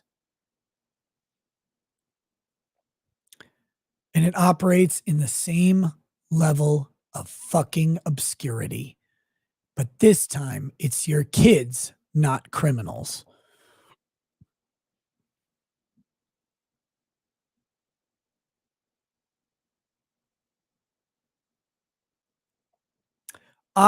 Says, hi, Nick. I was unable to go out drinking tonight as my lab project required more work than expected. Here's a small portion of what I would have spent on rum as a thank you for the content. Oh, thank you. Thank you. Here we go. Around 2:15 p.m., the father of the victim arrived at SBHS. The school resource officer initially denied the father entry into the school because he did not have valid identification. Father called his wife, who was inside the school with their daughter, asking for help to get in. She told the father that what they initially thought was an assault against their daughter was actually a sexual assault. They didn't tell him. They didn't tell him she was raped. Told him she was assaulted, like punched, slapped, kicked, spit on. When they get there, it's worse. It's rape. How nice. This further infuriated the father, who caused a scene, and the school resource officer eventually escorted him inside the building. He was escorted out of the building around 2:30 p.m. Less than 15 minutes this all occurs. Mandy Karavichus. Do you ever wonder if YouTube is scrubbing their files in preparation for Elon Musk buying them now that he's showing the public all the corruption of Twitter? I hope not.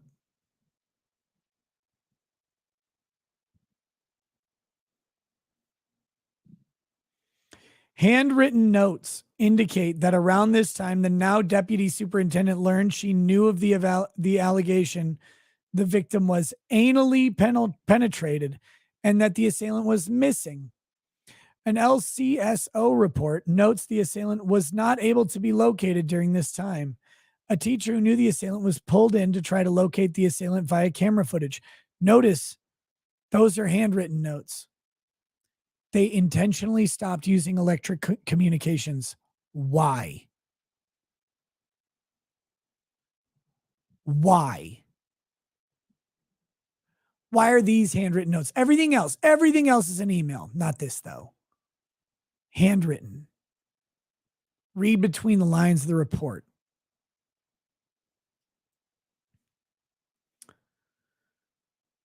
Emails indicate that at this time, the SPHS principal was concerned about obtaining a no trespass letter for the father. The assailant was not found until nearly an hour after the email was sent while leaving the school at dismissal. Given the nature of the allegations, we are dismayed at the lack of concern regarding the assailant being at large in the school for over 3 hours. I believe the school should have been locked down to find the individual. You think? You think?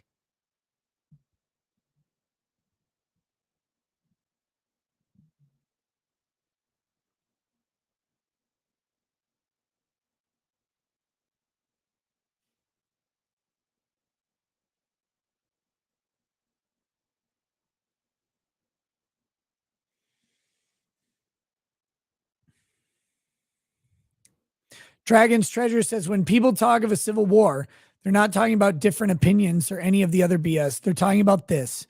It's people who don't want this versus people who would hide this. Yeah. The LCPS chief operating officer arrived at SPHS that afternoon and had a discussion with the principal. The chief operating officer testified that somewhere along the line of that conversation during the day, somebody had informed me that the incident in the restroom did involve a young man that was wearing girls' clothes. At 3:30 p.m., the chief operating officer emailed the superintendent, the now deputy superintendent, chief of staff, director of communications, and assistant superintendent, stating, the incident at SPHS is related to policy 8040. I'll send a Teams appointment from 3:30 to 5. We'll log in now and offer an update if you want to log in between now and then. Superintendent, now deputy superintendent, director of communications, and chief operating officer immediately joined the meeting. Director of student services and SPHS principal soon joined the meeting, lasted for 30 minutes. The SPHS principal testified, quote, all of the staff there wanted to meet with me and hear directly from what had occurred that day. Nobody else we questioned about this meeting, however, could recall the contents of the discussion, which we view as critical to a fuller understanding of why LCPS officials acted in the manner they did in the ensuing months. We believe there was intentional institutional amnesia regarding this meeting. No. Wrong. It wasn't institutional amnesia. They just didn't say the rape. They just ignored it. They lied. They just lied by omission, because of course they did. He said it was related to policy 8040. We had a male student who claims to be and identifies as female wearing a skirt in the bathroom. What do we do about it? Why is this a thing? Well, because it might get out to the public. I don't know. We gotta figure out how to address this. We don't know if this person's actually trans, whatever, but we have this policy. Because if you mentioned a student being anally and then orally raped, you might, for just a second, remember it. Maybe. Or maybe they're just lying. Oh, I don't remember nothing. Like in Wolf of Wall Street or remember or whatever. I just don't recall that.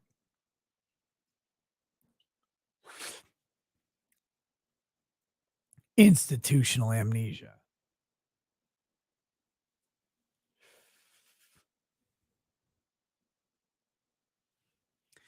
The SPHS principal testified all of the staff there. Wait. Here we go. Sorry, I read that part.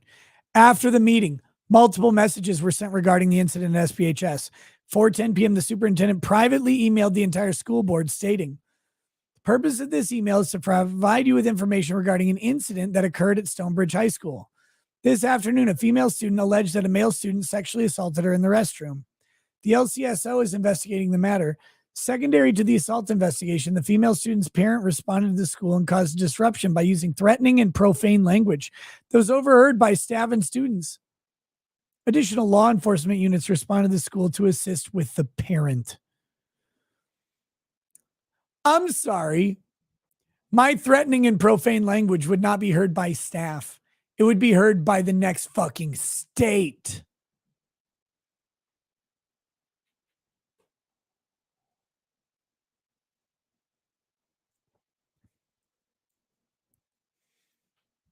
Notice they focus on the parent. Also interesting, they talk about policy 8040. So they know this is a transgender issue, but that's left out of here. Publicly, a different message was sent. At 4:46 p.m., SBHS principal sent a message stating, "Good evening, Stonebridge families. This is Stonebridge Principal Tim Flynn. There was an incident in the main office area today that required the Loudon County Sheriff's Office to dispatch deputies to Stonebridge. The incident was confined to the main office and entrance area to the school. There was no threat to the safety of the student body. The incident was witnessed by a small number of students who were meeting with staff adjacent to the main office. Counseling services in the service of our Unified Mental Health Team are available for any student who may need to talk about today's incident. Students might have noticed Sheriff's Office personnel on campus, and I wanted to let you know that something out of the ordinary happened at school today. Safety of our students and staff is the top priority of Loudon County Public Schools." Thanks. Thanks.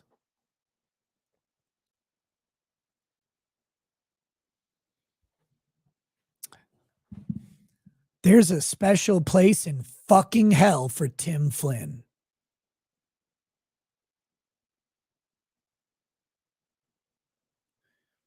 And it involves him being in a girl's bathroom.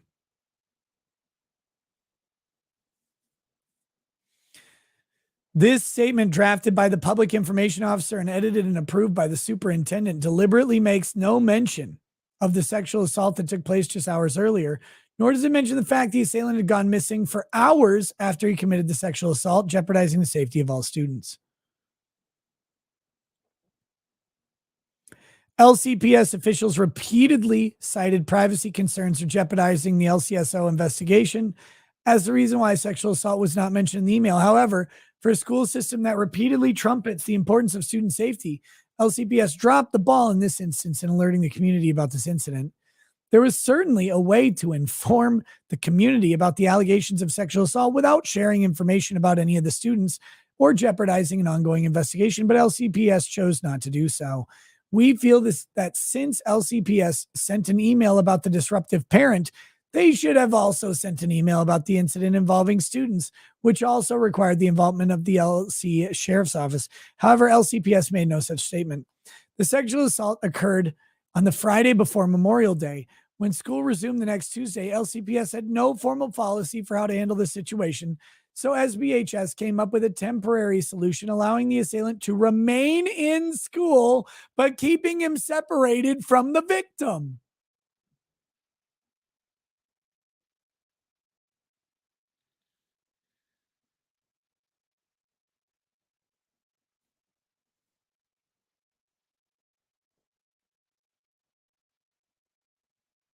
Remain in the school. Remain in the school.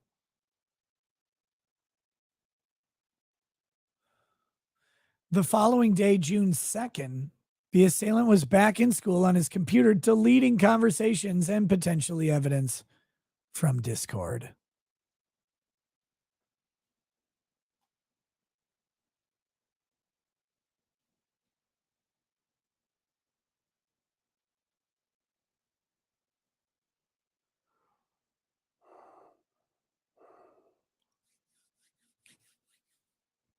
June 22nd school board meeting. Much has already been written and debated about the June 22nd, 2021 LCSB meeting. Political parties and candidates across the country have used footage and events from this meeting to promote their partisan purpose. And much of what has been discussed is factually incorrect. We touch on this meeting briefly for two specific purposes. Oh, I guess I can make this bigger. The father of the SBHS sexual assault victim attended the LCBSB meeting. One agenda item that evening was a discussion over policy 8040. That's the trans and gender expansive policy, as a reminder. The father testified, from what I understand from this policy they're voting on and what just happened to my daughter, something, I need to go check this out. He testified he was planning on just being an attendee and observing. Now, when I did go through the little line, somebody handed me a speaker ticket, but I wasn't signed up or anything. I didn't even know what the hell the ticket was for. I'd never been to one before. He emphatically stated he had no plans to speak out at the meeting. He later observed that an individual accosting and bullying his wife, he testified the woman told him regarding the SBHS sexual assault of his daughter, no, that's not what happened. A LCSO deputy warned them about civility. The father testified the woman threatened, quote, to ruin his business on social media, to which the father responded in colorful terms, fuck you, cunt. Better have been the terms. A deputy then grabbed the father and after a scuffle arrested him. The arrest stemmed from a personal altercation, was not directly related to the LCSB meeting that evening. Lie, lie, lie, lie, lie. That was an tyranny. Always needs a scapegoat reason to silence a fucking dissident. Always. It's always some justified reason for silencing the dissident. But it's always the dissident as the reason.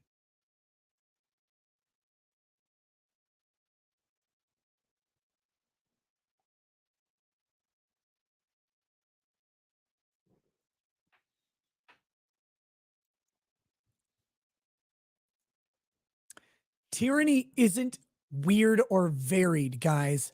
Tyranny is efficient, evil, and brutal because it's so damn simple and it works the same every time. It's why it's not hard to figure out what to do. You don't even need a book. How do I arrest someone for speech? You don't. You arrest them for anything else on the planet. What if I don't care about the other stuff? You don't need you don't need to care about the reason. You just need an excuse to silence the speech.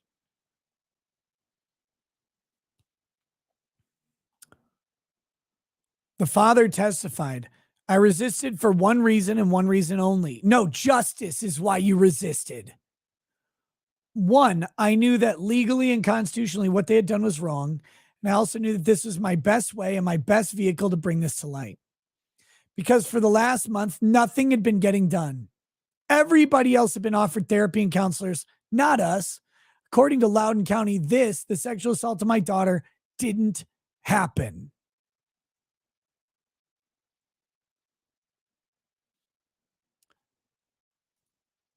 Because when you control the flow of information, you just don't let the narrative change ever. It's not fucking strange. It's not rocket science.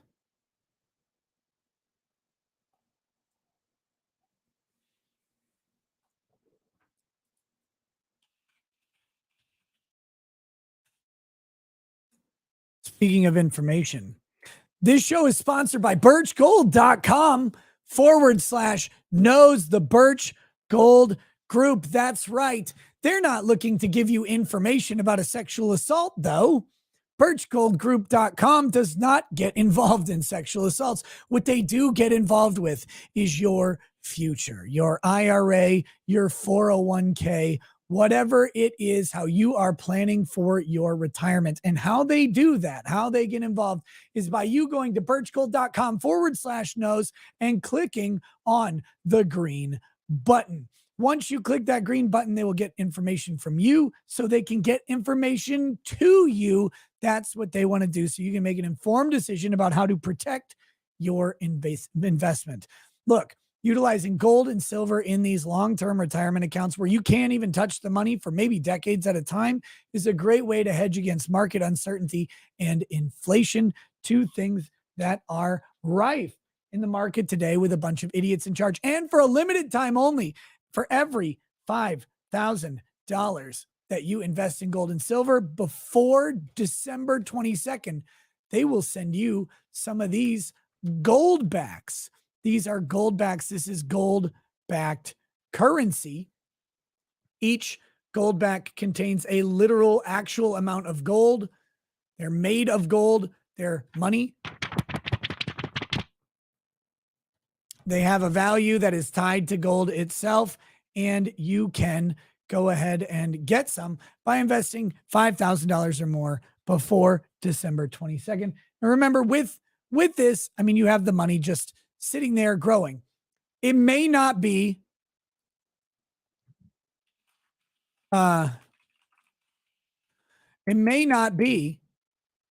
right move for you. And if it's not, by all means, do not do it. But if it is the right move, it could protect the investment that you've worked so hard for to ensure a future for yourself and your kids.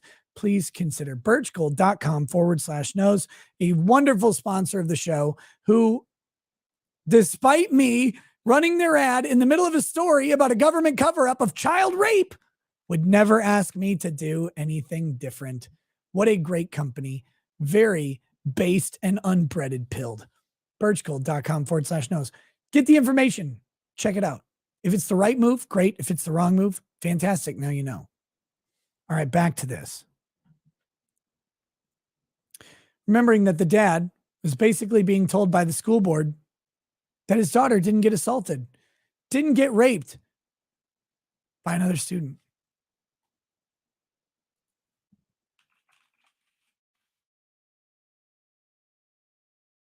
Who cares?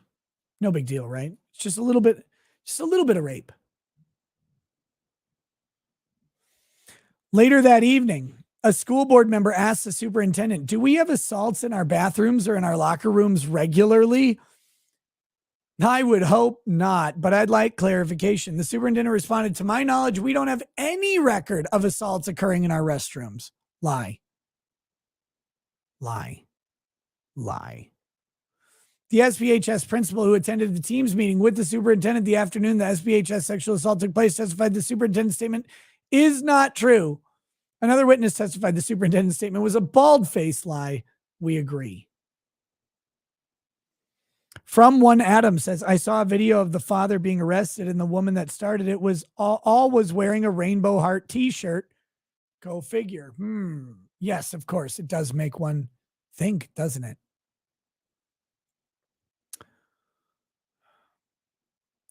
In the wake of the June 22 school board meeting and the publicity surrounding the father's arrest, multiple school board members reached out to the superintendent asking for additional information about the May 28th SBHS assault.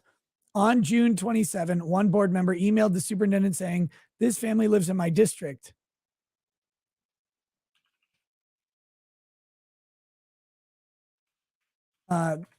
This family lives in my district. At the meeting, the father was arrested. Can you update the board on these allegations and the investigation? I understand it would be confidential. The superintendent responded the next day saying, "This matter is under investigation by law enforcement, and I am unable to provide an update." On June 28th, that same board member emailed the superintendent and the entire school board saying, "Since the family has gone public, will there be a statement if someone is arrested for assault?" And attached a social media post by the father of the SPHS victim. That same evening, another board member emailed the superintendent and the entire school board twice, once asking, "Has there been any update on this case you can share with the board? And again, can you please give us a high summary of the event that took place at Stonebridge High School towards the end of May? I realize LCSO is investigating this case. However, please share what you can with the board and please keep us updated on the progress of it." So there's one person who's concerned here. One person at least. The superintendent responded to these messages the next day writing, "This matter is under investigation by law enforcement, and I am unable to provide an update." That is almost never true.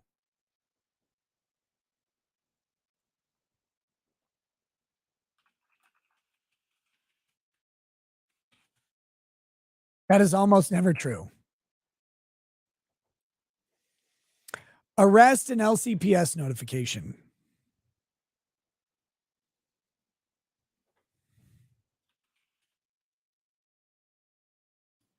Weird testimony that the LCSO did not see fit to charge or arrest the assailant in the wake of the May 28th sexual assault.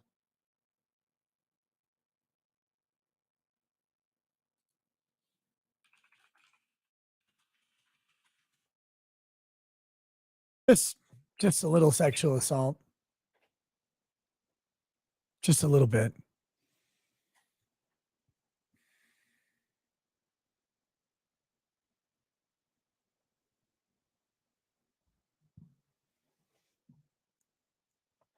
But that the calculus changed after the June 22nd school board meeting where the father of the victim was arrested. The sexual assault became highly publicized and Loudon County was put into the national spotlight. They weren't even going to arrest him. You have two witnesses.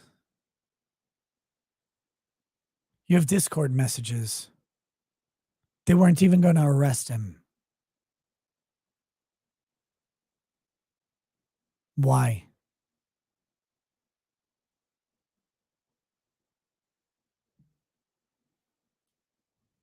Why not?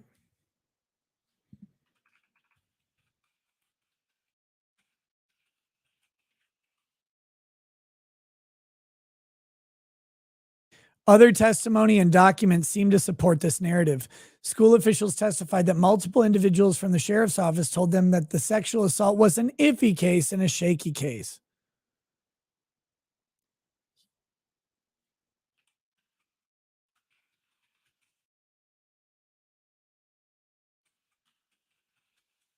You have two witnesses, one of which is the victim. You have a nurse treating the victim who probably complained of anal injuries. What the fuck?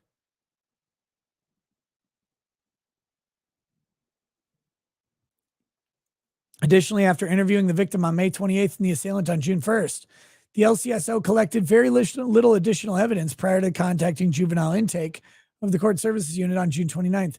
For example, the certificate of analysis from the lab of the victim's physical evidence recovery kit and the report from the sexual assault nurse examiner did not come back until September. Yeah, these things take a while.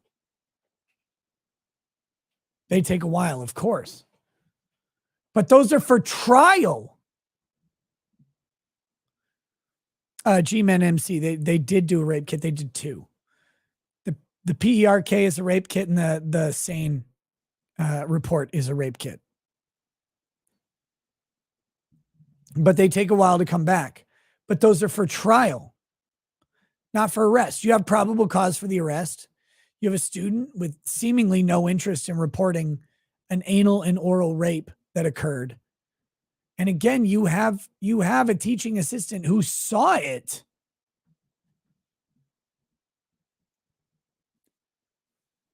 On June 30th, LCSO provided juvenile intake with his initial report.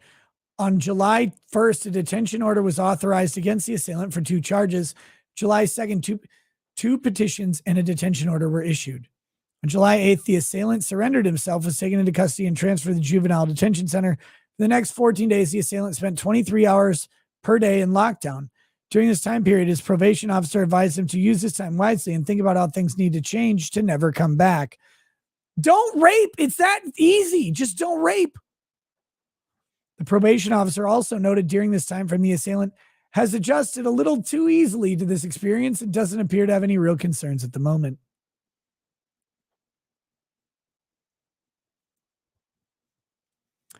On July 26, 2021, the assailant was released to the custody of his grandmother, who lived in Pennsylvania for 2 weeks while his mother went on a pre-planned vacation.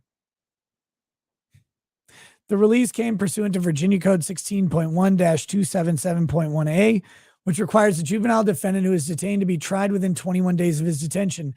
Commonwealth's Attorney Office requested a continuance due to evidentiary and discovery issues. They needed those SANE report and the PERK report. As part of the court's release order, the assailant had to wear an electronic monitoring device. Ankle bracelet was not allowed to return to SBHS and could not use a computer. July 6, 2021, the court services unit notified the superintendent's office of the pending charges against the assailant. This is done pursuant to Virginia Code 16.1-260G, which states the intake office shall file a report with the division superintendent of the school division in which any student who is the subject of a petition alleging that such a student who is a juvenile has committed an act wherever committed, which would be a crime if committed by an adult. This notification was the source of a public squabble and subject of a series of letters between LCPS and LCSO in November 2021. LCPS claims LCSO never notified them of the offense, as is required under Virginia Code, which states local law enforcement authorities shall report on offenses wherever committed by students enrolled at the school if the offense would be a felony if committed by adult. LCPS and LCSO both knew within minutes of each other about the SBHS sexual assault on May 28th, 2021, and worked together at SBHS that day to collect student statements and evidence. An offense occurs on the day of the incident, and there's no doubt LCPS was notified of the offense on May 28th, 2021. A petition, however, is a formal charging document of a juvenile. Under Virginia law, the intake office and not local law enforcement is required to notify superintendent of that position. That was done in this instance. So the school's like, well, the sheriff didn't tell us about it. That's the translation there. The sheriff didn't tell us about it, so we didn't know. The school's involved in the investigation. The school's working with the sheriff. They're like, well, the sheriff should have told us. You knew.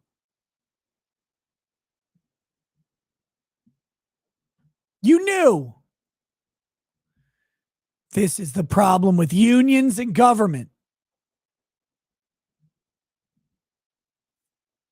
Of course you knew.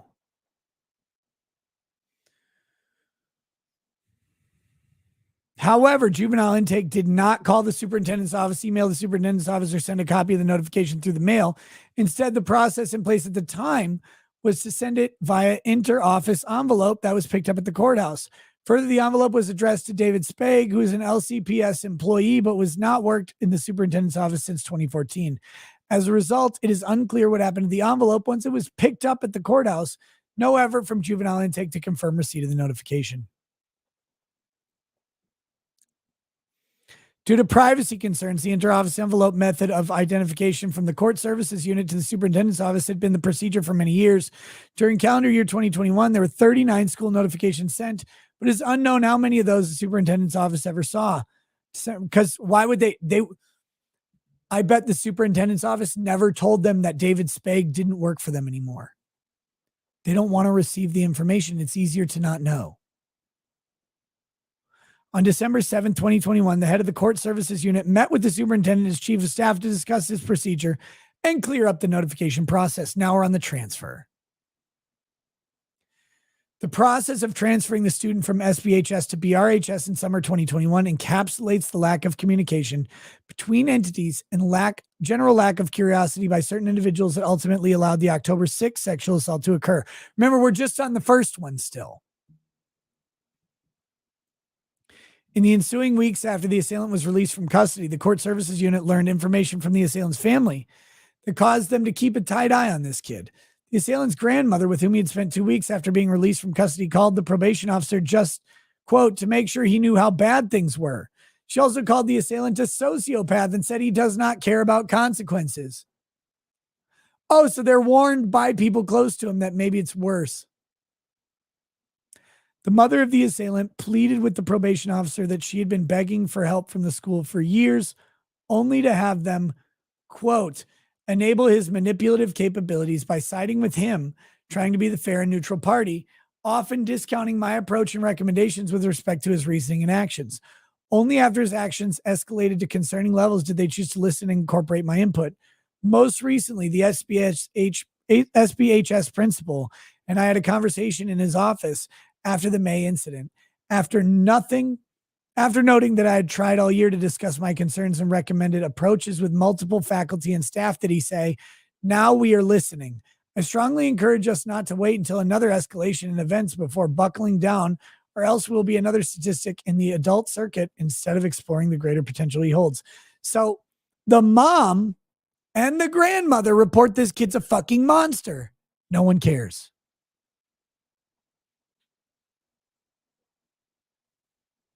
No one cares.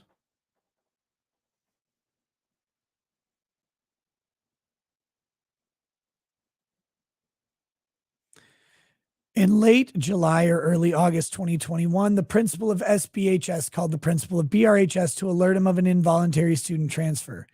The SBHS principal mentioned the student was facing a sexual assault charge, had a court order that did not allow him to return to SBHS, but the BRHS principal did not ask further questions about the nature of the charge or the incident that led to it. Do you need more? Do you need more than that? An involuntary transfer of a high school student requires a formal letter from the director of school administration. Even though the BRHS principal acknowledged it was unusual for a court to order a student not to return to a certain school, rather than follow up after the phone call with the SBHS principal, the BRHS principal decided to wait to hear directly from the director. The LCPS 2021-2022 school year began on August 26, 2021, yet it was not until that day did the superintendent's office learn the assailant was prohibited from returning to SBHS. Court Services Unit tried to alert LCPS of the court order that the student could not return.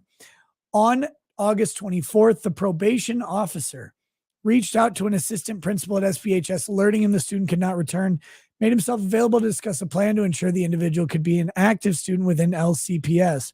By the following day, he had not heard back, which concerned probation officer, since LCPS would need to be clued into several aspects of this court order, which included the electronic monitoring, the student's prohibition to use a computer or access the internet.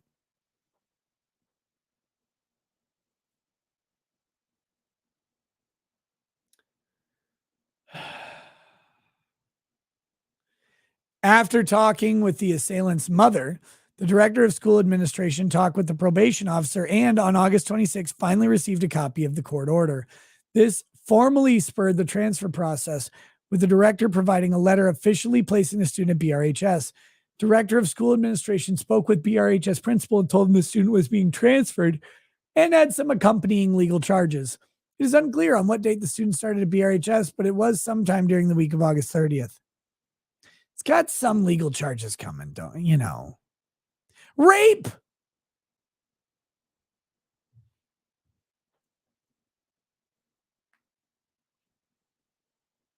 After receiving the formal transfer letter, BRHS principal had multiple conversations with the probation officer, who was on heightened alert about the incoming student and the logistics surrounding his transfer. The BRHS principal was aware the student was wearing an ankle monitor and was the only student at BRHS doing so. BRHS principal knew the student was charged with sexual assault and sodomy, which he knew were felonies, but did not look at the incoming student's lengthy disciplinary file. Do you need to, though? Like, do you need to? Just put him in a room by himself.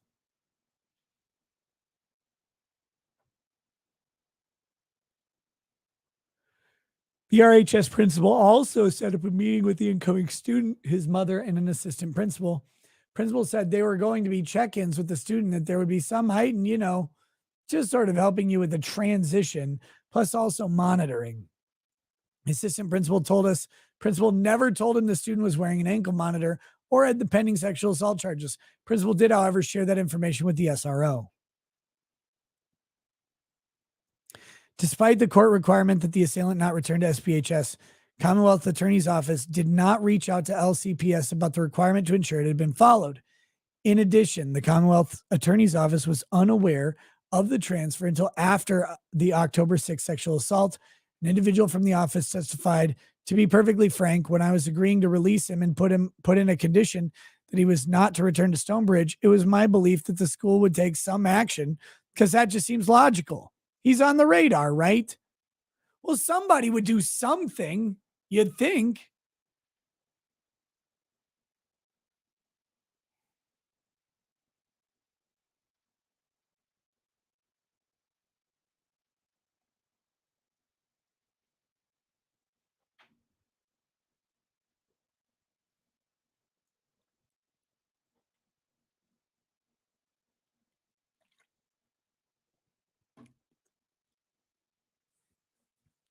September 9th incident.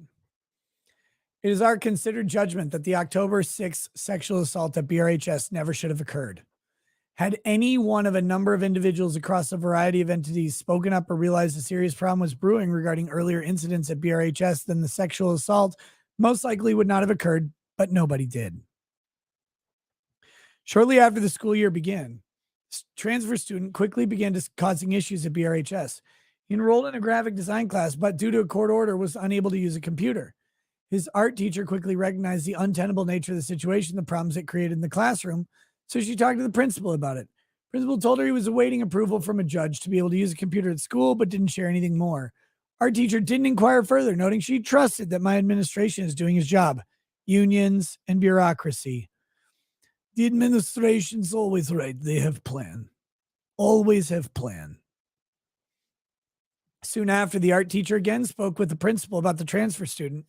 2 female students had approached her, telling them the transfer student had made them uncomfortable. By the way he was behaving, he had discovered where their friend group was hanging out and was following them places, appearing everywhere they were. 2 female students asked to be moved away from him in class. Our teacher decided to create a new seating arrangement complying with this request so it would not draw attention to the situation. Stay there. What? No, I can't. I'm on a show right now, lady. These damn kids. She wanted a sugar cookie. The art teacher subsequently told the BRHS principal about this entire situation in case anything else had kind of occurred in other classes or anything that I wasn't aware of. The BRHS principal simply approved of her plan and said that he was going to check in with the transfer student. On September 9th, 2021, she's had, by the way, 2 big sugar cookies today. So I'm not a monster. I'm not a monster. On September 9th, during English class, the transfer student made some inappropriate sexual comments to a female student. He grabbed the student's shoulder really hard, attempted to take her Chromebook, and repeatedly tapped her on her head with a pencil. He also asked if she had ever posted nude photos online, asked another boy if his grandmother's nudes were posted online. Like, look, the second one's kind of funny. Except in the context of this kid, none of it's funny. And they know the context. That's what makes it worse. The assistant principal reported this incident to the superintendent's chief of staff, the Title IX coordinator at the time, for a possible Title IX violation for sexual harassment. Chief of staff determined the offense did not meet the threshold for a Title IX violation. And again, in a vacuum, probably not. Really, probably not. But with his history, it does.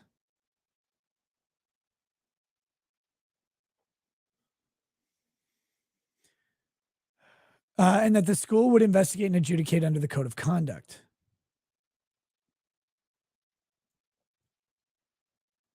The chief of staff learned this is the same student who had committed sexual assault at SPHS. Chief of staff then spoke with the superintendent about the issue. While they both expressed concern, there's no evidence of any discernible action. So they knew. They knew, of course.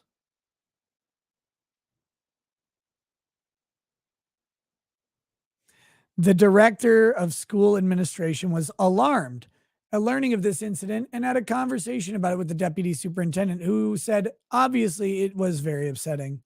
She later called it very disturbing. She testified she certainly would have alerted the chief of staff and superintendent about it. Evidence indicates both the superintendent and the chief of staff learned of the incident from multiple people. Director of school administration, deputy superintendent also did nothing about the situation despite their concern. None of these people are going to jail.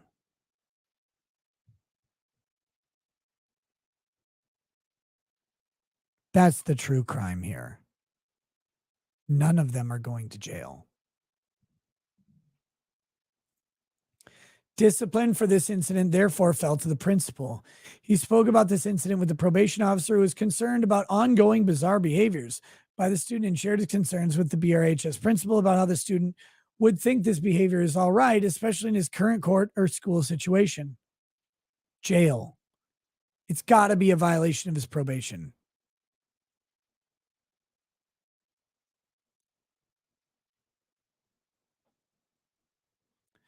The BRHS principal did not review the student's disciplinary file, in which he called significant after reviewing it months later, testified there were slight discrepancies in the student's statements. He felt a verbal reprimand and a phone conference with the student's mother was sufficient. The only additional discipline was for the student to write on a piece of paper that he would not commit such conduct again. Oh, write down on the paper that you won't sexually assault people.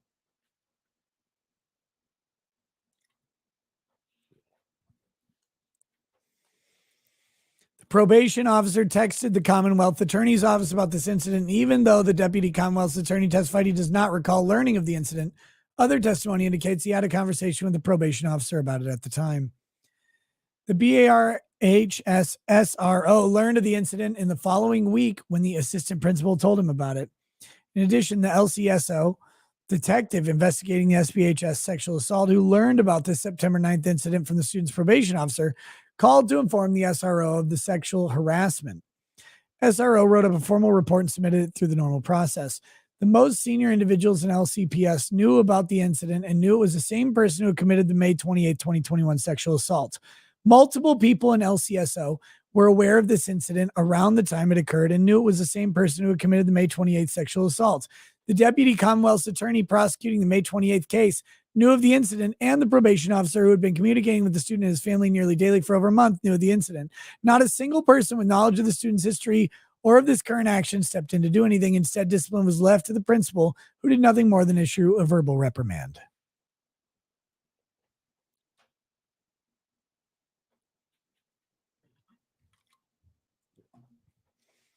The October 6th incident, the second rape.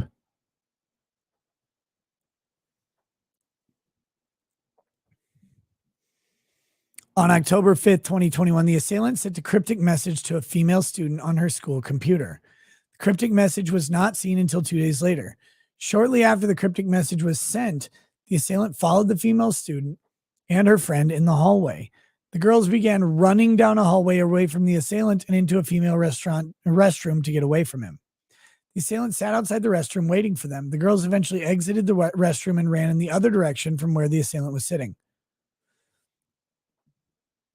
I have a joke about why couldn't you catch them? They're women running. The following day after math class, the assailant asked the female student to walk him to his next class, which she did.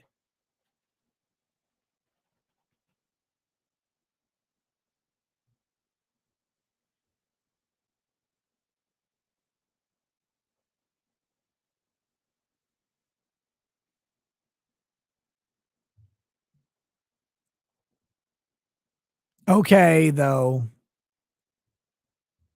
Come on. The fuck are you doing? What the fuck are you doing? You're running away from this guy. Oh, will you walk me to class? Sure. That's kind of fucking dumb. Along the way, he stopped outside a different classroom and peered in to find it unoccupied. Video shows the assailant waited for a group of other students to walk by, put his arm around the female student's neck, abducted her into the classroom, and closed the door. Once inside the classroom, the assailant put a chokehold on the female student to the point where she could not breathe and then sexually assaulted her. Slosher says, Nick, are you familiar with Aaron McIntyre? He's a former journalist, current YouTuber who's getting a new show on The Blaze. Talking about things like this Loudon County incident. I think you two would get along. Nope.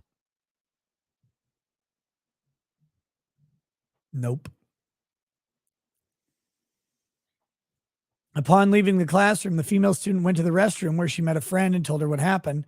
The girls left the restroom, saw the principal in a nearly empty hallway where he was working from a mobile standing desk.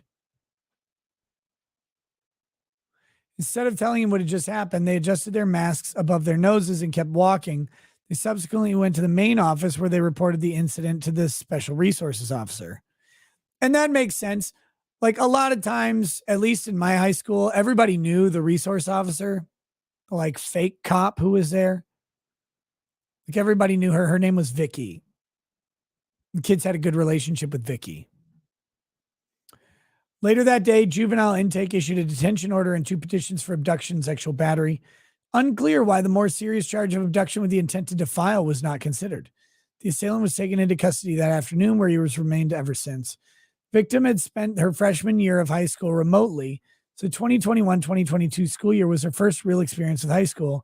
Just more than a month into school, as the victim's father testified, a sexual assault upended her life and the lives of her family, had a financial impact, and created untold stress for an event that will affect her mental well-being and stay with her for a lifetime. Though the BRHS principal testified he cares very much about the victim, he also acknowledged that he has never spoken to her about the incident, and the father testified he, quote, Would have expected probably more interaction from the principal. Later in a call with the director of school administration, the BRHS principal said simply, quote, "This place didn't work. Obviously, yeah. So, dot, dot, dot." Or this placement, not place. The fallout. The fallout. We're almost done. Let's see, we're on page 15. I thought we were almost done. Holy fuck. We might have to wrap this up soon. It goes all the way to 24.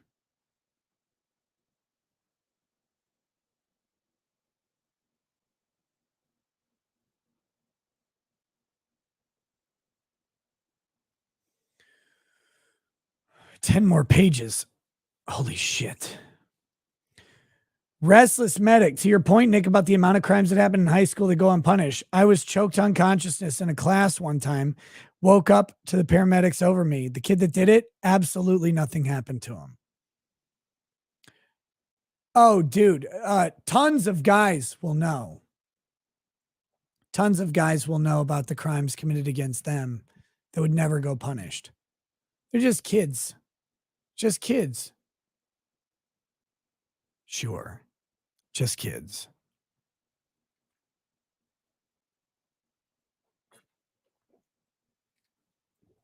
Just kids being kids.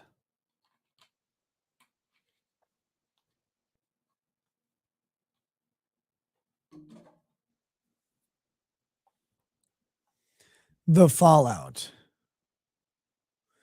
On October 7th, the director of safety and security at LCPS emailed chief of staff at 9:28 a.m. saying, per our convo, student was arrested yesterday at Broad Run High School and charged with abduction and sexual assault. Student allegedly forced a female student into a room and assaulted her. Chief of staff forwarded this email to the superintendent at 10 a.m. Reminder, they have this on video. Saying Title IX out of Broad Run. I'll brief you later. 10:35 a.m., the chief of staff sent an email to the entire school board, copying the superintendent, deputy superintendent, director of communications, writing, "Good morning, board members. Please draw your attention to the email below. I've been advised the LCSO, that's the sheriff's office, may be planning a press release today regarding the incident. We will keep you informed as additional information becomes available." Director of Communications responded to that email later that afternoon with a statement from the LCSO and a statement from the BRHS principal. Nothing in any of the emails indicated an assailant was the same individual who committed the SBHS sexual assaults on May 28th. On October 8th, Luke Roziak from the Daily Wire emailed the public information officer for LCPS about the October 7th LCSO statement. Roziak wrote, "I am prepared to report that this student is the same student who was criminally charged after a similar alleged assault in the girls' bathroom at Stone Ridge High School on March 28th. Stonebridge. Why was the student still permitted to be in LCPS? Why was he moved from Stonebridge to Broad Run? Has Stonebridge ever reported the May alleged sexual assault in any statistics or made anyone aware of it? In a school-wide email sent by the SBHS principal that day, he appeared to instead present the alleged victim's father as a threat while concealing the underlying incident. While I understand and respect the need for privacy around certain details, there are major public safety and policy issues raised by this and significant public interest. If you contend that any of the facts as laid out are erroneous, I will need you to provide me supporting evidence as soon as possible today." Good job, Luke Roziak from Daily Wire.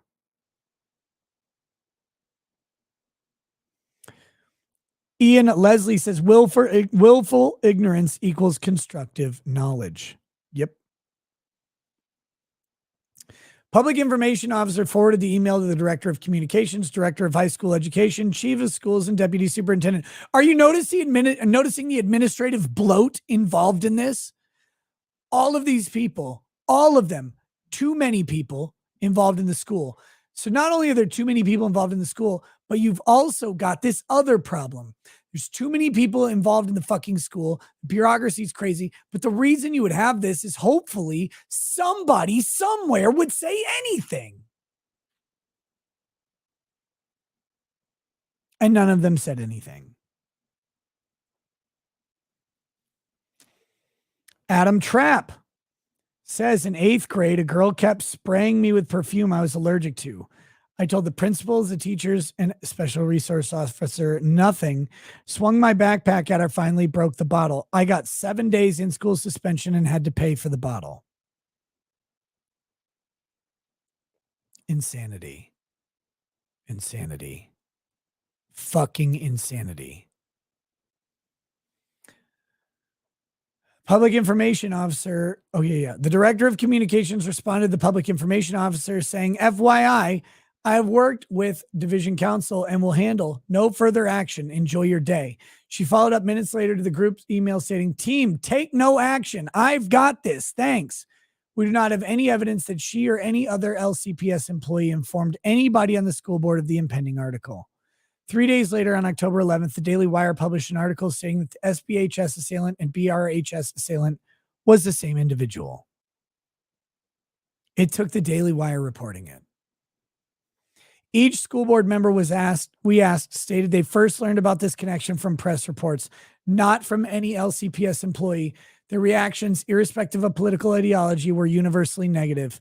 School board members were angry, blindsided, expressed disgust at the situation, and said, it's horrific, absolutely. One member asked, why are we left out? And why were we not made aware as soon as the second one happened? One board member emailed the superintendent saying, we urgently need some background here. Please give us a high-level summary via email. On October 12th, the school board held a closed session where the superintendent and division counsel provided an update on the situation. Following the closed session was a heated period of public comment with much anger and ire directed at the board, with many calls for resignations. While we understand the public's confusion, frustration, and anger at the time, we have seen no evidence the school board as a body or by any of its individual members knew anything about any of these events outside of May 28th, 2021 email the superintendent sent about the sexual assault.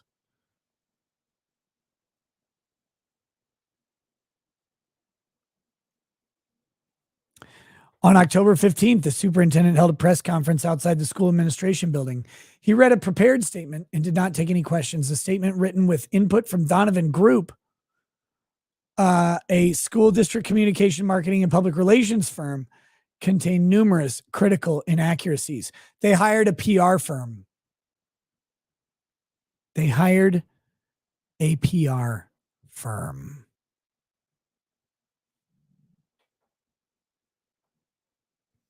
The superintendent stated that throughout these events, the Loudon County Public Schools has complied with our obligations under Title IX. Multiple witnesses with the Title IX expertise testified this is not true. Superintendent also stated a lack of oversight that existed prior to my tenure also contributed to errors in our state reporting regarding disciplinary incidents in the school. Multiple witnesses testified of the error in reporting where LCPS did not include the May 28th SBHS sexual assault in this discipline, crime, and violence report to the Virginia Department of Education. Let me restate that because I read it quickly and terribly. LCPS, the public school system, did not include the May 28th sexual assault in its discipline, crime, and violence report to the Virginia Department of Education. Cover up. A fact they just learned on October 14th via email from a Virginia Department of Education employee occurred under this superintendent's tenure and not a prior tenure. None of these people will go to jail. None of them will go to jail. Not one. The superintendent also stated, board member Bartz asked a question about discipline and incidents in bathrooms that I wrongly interpreted as incidents involving transgender and gender fluid students. I did this because I was viewing the question in light of the general questions and debate the board was participating in around policy 8040. As we write earlier in this report, the superintendent knew mere hours after the sexual assault took place that it related to policy 8040, yet never relayed that fact to the school board in public or in private. On October 21, LCPS released another statement regarding the May 28, 2021 email from the superintendent to the school board. This is the first time the public learned the school board or the superintendent had any awareness of any of the events as they were occurring. This statement was released to provide good context because the May 28, 2021 email was being released not voluntarily by LCPS, but pursuant to the Virginia Freedom of Information Act. In late October 21, the school board agreed to commission an investigation into the events surrounding SPHS and BRHS sexual assaults. This is not publicly announced, however, until over a week later on November 5th. In a statement, the superintendent said LCPS has hired a law firm to conduct an independent review of these incidents. Please note this independent review is only one step in moving forward to help heal our school community. We will keep you up to date about the steps we take and the progress we make. A school board hiring a law firm has nothing to do, or the school system, the public school system, hiring a law firm has nothing to do with finding the truth. It has everything to do with protecting the school. Silver Moose 85. I was on the wrestling team in my middle school. After practice, kids would urinate on other unconsenting kids in the gang shower. When the coaches found out, the only punishment was extra cardio at the end of practice. That's felony assault, by the way, to urinate on someone without their consent. Just felony assault, though.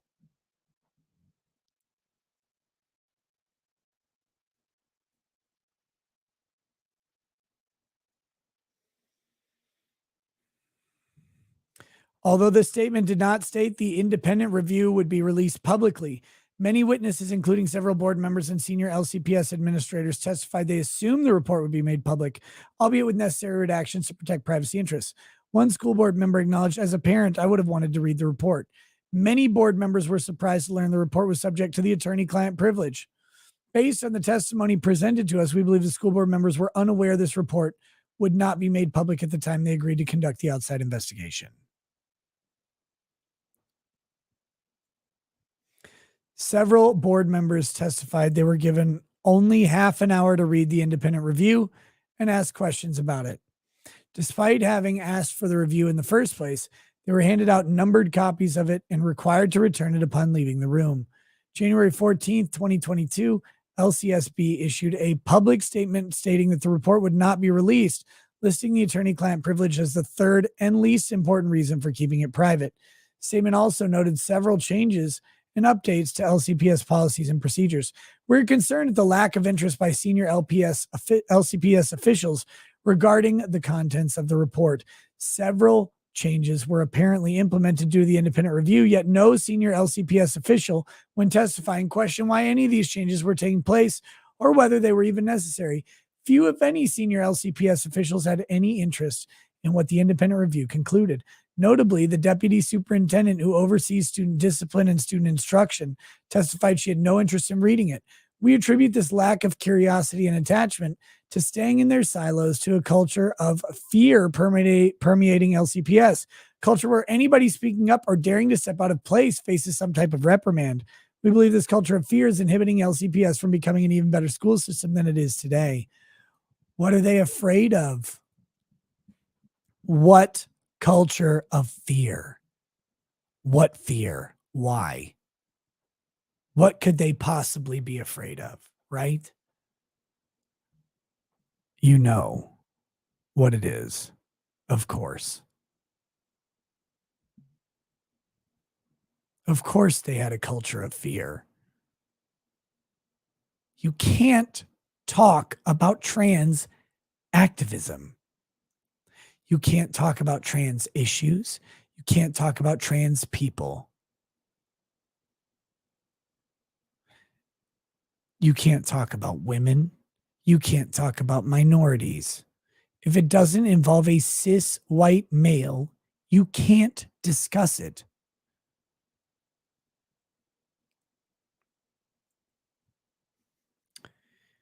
Okay, guys, here's the deal. I have to stop here.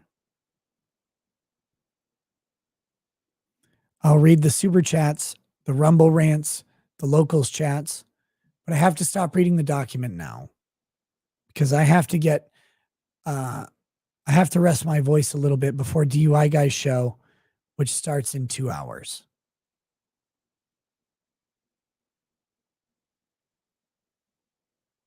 Two hours and 17 minutes. I'm going to go eat some nice soup, drink some tea, get some calm going. We'll resume this on the next night show. Should be Monday. Maybe there'll be something tomorrow. We'll see. But let's do chats. I don't do unbreaded on daytime shows. Wait, 1 hour and 17 minutes? Oh, you're fucking right. Damn it. 75 minutes from now is DUI Guys show.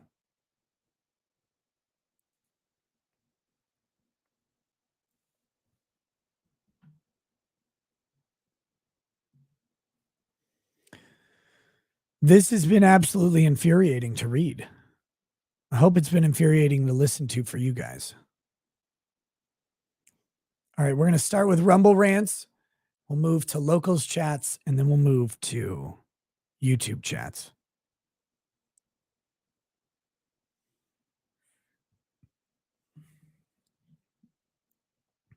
Griffin's Library.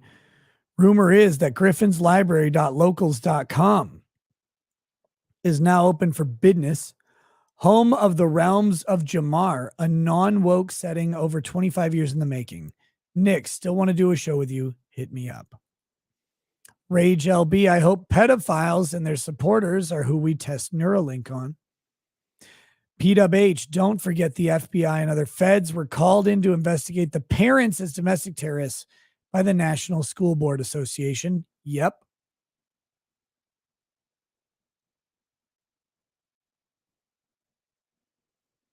Just fucking insane. Casey says, dude, did you catch the AIDS? I'm not actually sick. That's kind of the annoying part. I'm not sick. I feel fantastic. My voice just is dead. Emorsk says they all belong on the fucking wall. I can illis. The people who tried to cover this up, whether to protect themselves or the agenda, should be charged as accessories to the crime. As for the individual, I'm not big on the 8th Amendment. Darmoth, Nick, do you have a cold or something? Sounds like it hit hard. Heal up, brother, and Godspeed. Also saw the Ghazni video of you. Hilarious. I don't know. I don't even know what the Ghazni video is. I got to check it out.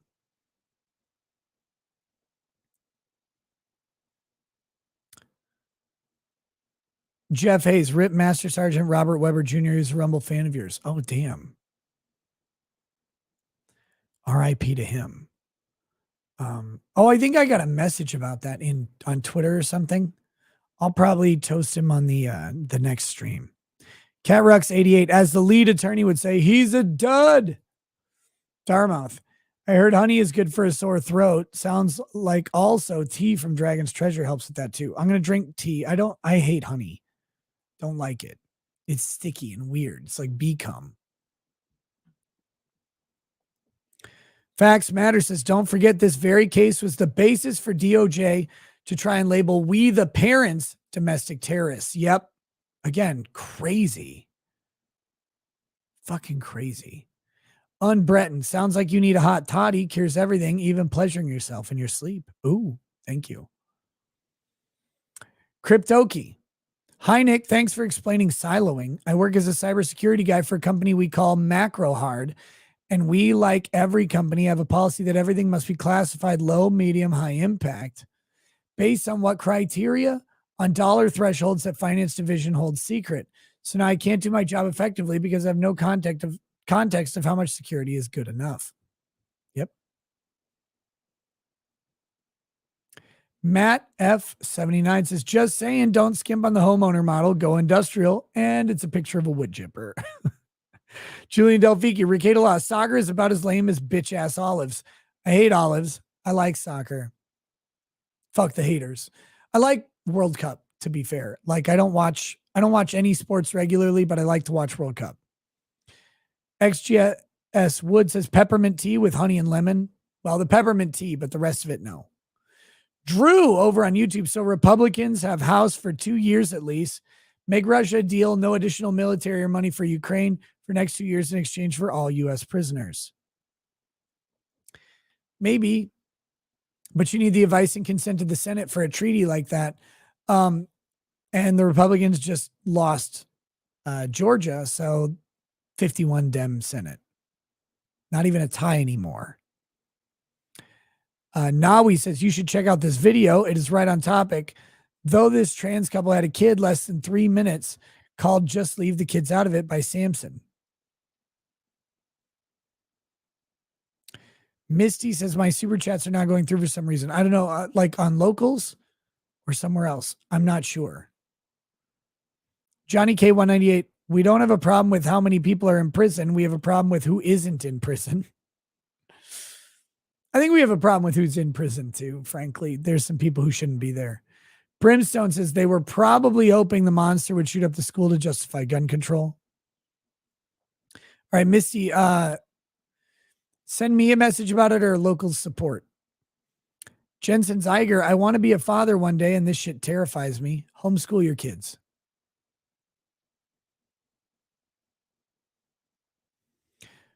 Brimstone, wait, Sienna turned, left the Dems?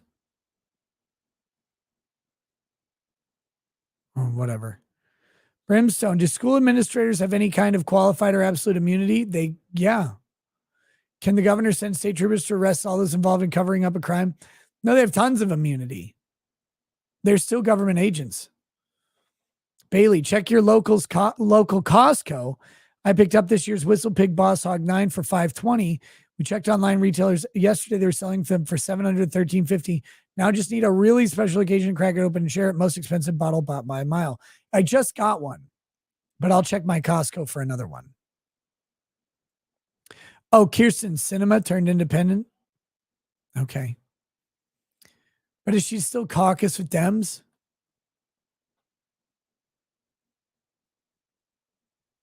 Because the independents that are there already caucus with Dems, so it still counts as 50 or 20. Or 50 or 51. Hey, Beer Man says public schools have to restrict bathroom access between class because kids are having sex.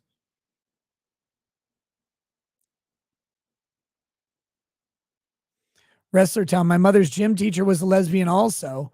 Used to make sure they were dry after the mandatory shower.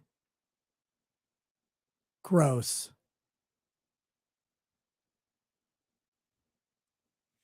Brimstone, the female athletic department head and gym teacher in my class was a lesbian, forced girls to get undressed in the open.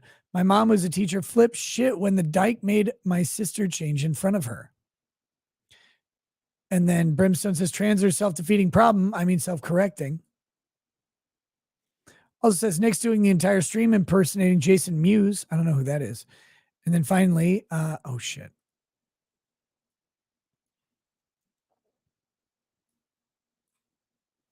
Miami City boys blew the back of Nick's throat out. There we go. There we go. Okay. Next. Stephen Cooper, hashtag Nurgles Rot. Yeah, my voice is a mess. Congiant. Hey, I sent you a DM on Twitter under the name Typhon if you'd like to peruse it at your convenience. Dermy Wormy, Nick sounds like an old man. Jamie Moodley, you sound like Lemoyne. Conslutz. Damn YouTube censors. Stream Hero 77 Archives. Nick, is that your best Mel Brooks impression? No, I have a better one than that when my voice doesn't fucking suck.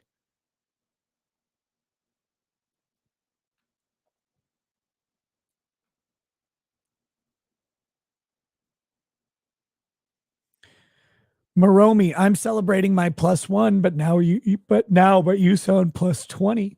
Tortheo, Rumble demanding my phone. No, to chat. What gives? Phone number to chat. What gives? I don't know. I'm going to ask him about that. It's a weird thing that's been popping up lately. I'll see what the fucking issue is with that. Metastep says I posted a clip of your commercial on Twitter. Okay. Ryoji Mata, Nick, you don't sound like yourself. You don't just sound like you've swallowed a toad. You're becoming one. JM, admit it. You choked on a Baldo. God, I wish. Alex Blackfoot, I didn't know Lemons had taken over this channel. Explains a lot. Casey Moody, couldn't get a haircut because Milo took your appointment. Ghost of Recon, first Brazil lost Bolsonaro, then they lost the World Cup. Good for you 3000 says, nice to see Michael Madsen. Pin King 554. It's going to be a few more months before the trial happens, but can you cover the Club Q shooting trial? Maybe. Pincalo the Driving Ape, love the dedication, Nick. Feel better, my friend. I feel great. Like I've got no problem. It's just my voice is just shot, but I feel fine. Not sick. Canis Dingus, Does this mean Joe Biden is the next Big Mike? I tried to share a pic of him in his birthday suit with a whip and dark-skinned person tied up. Got locked out of Twitter, and yes, it was censored. Tortheo, Nick Salma / Patty Bouvier voice acting is pretty on point. Margie terrible.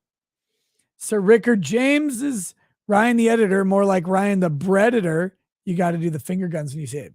Ryan the breaditor. Pro AF Farrier, your voice has that sweet Earl Grey vibe, and anybody that doesn't like that is clearly a communist. Pinochet's helicopter tours, just a small suggestion, Nick. Smidge to menthol. Maddie Graham, amen. Pope brackets, only men are seen as degenerates. Marcel, Blair White has conducted top surgery, not bottom. Afraid of potential complications post-surgery. Congrats on the Rumble contract, by the way. Thank you. Torcel 0908. Surely a regular boy would be more in trouble or in more trouble. JD Young, here's my free super chat. Lick a doorknob. Rude. David, game over, Nick. France wins 2-1. I'm so fucking mad. So mad. Cooney Upstate says, this comes in handy after you collect your spouse's life insurance to cover up the evidence. Pinochet's helicopter tours. Imagine January 6th if we had chainsaws. Unstoppable. Luis Cuevas. I could give you 40,000 reasons why Tackrite should make a model with a 3-foot blade. Yes. Pinochet's helicopter tours. Nick, you and Bronca told us to know our sheriffs. I did. But who does? Corazola. I don't like to say this, but I'm trans and I hate this garbage. Keep this stuff away from kids far, far away. Corazola. No, that's right. That's the right thing to do. Look, I like liquor. Keep it away from kids. It's not that hard. We have distinctions in life for things, for all sorts of things. Trans stuff, keep it away from kids. Liquor, keep it away from kids. Cigarettes, nicotine, keep it away from kids.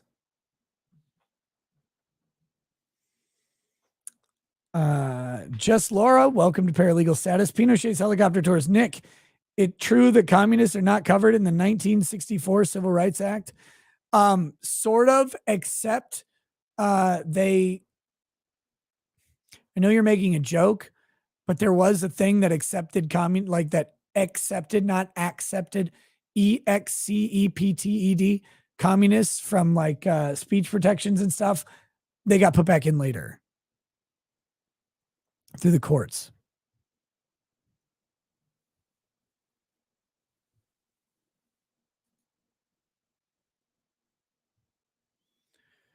David, welcome to Paralegal Status.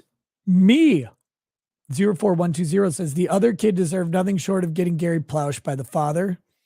Corazola, oh, why is Ragged streaming this early? Is it something urgent? Oh my God, Jesus Christ, what the F?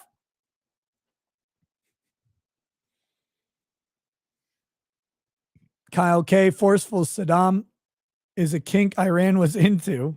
I feel like you were demonizing an entire race. Potentially criminal. FYI, rider trucks can be rented even on weekends. Saran, thank you for covering this, Nick. Joji, the voice of one who sucked too much penis. An idiot with an opinion. As a father of a little girl, this here enrages me beyond words. Take your kids out of public schools, people. It's not worth it. Nuclear Winter Gamer.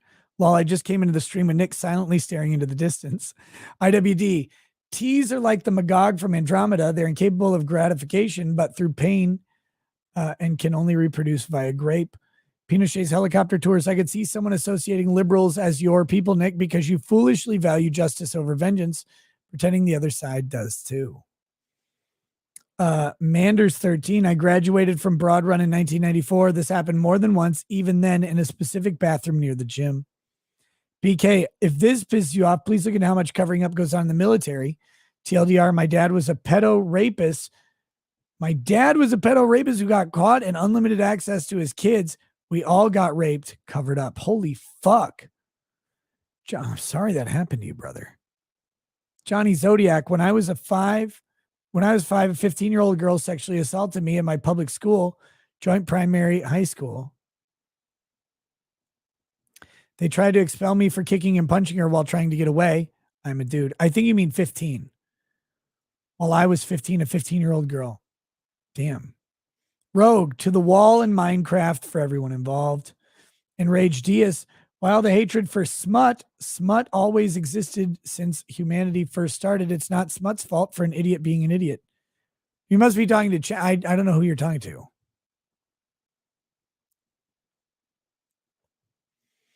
Jacob McQuaid. Good on Nick for letting Jay Sean Lemoyne host a show. Real gentleman move. Nancy Jennings, instead of arresting a probable rapist, it seems Loudon County was more concerned about rustling LGBTQ feathers and the repercussions that would bring. How sick. MR Nick, please, a bar exam round 2 roast a la fat type. I don't know what that means. MR, tag me in the chat. I don't know what you mean by that. Matthew Tibbs. Staff members have their hands tied about virtually all cases that happen. And a student almost tossed another student over the second floor a year ago. Shit. Seize the day. Thank you for everything you've done and continue to do. Your voice is the voice of many who can't today speak. The world and Canada thanks you. Keep trucking. Hey, thank you. Rogue. In 6th grade, a girl hit me with a blunt object from behind, and I swung at her, which led to me fighting her friends, and male cousin who watched it. Pinochet's helicopter tours has Rumble address securing usernames like mine. What do you mean? How is your username insecure?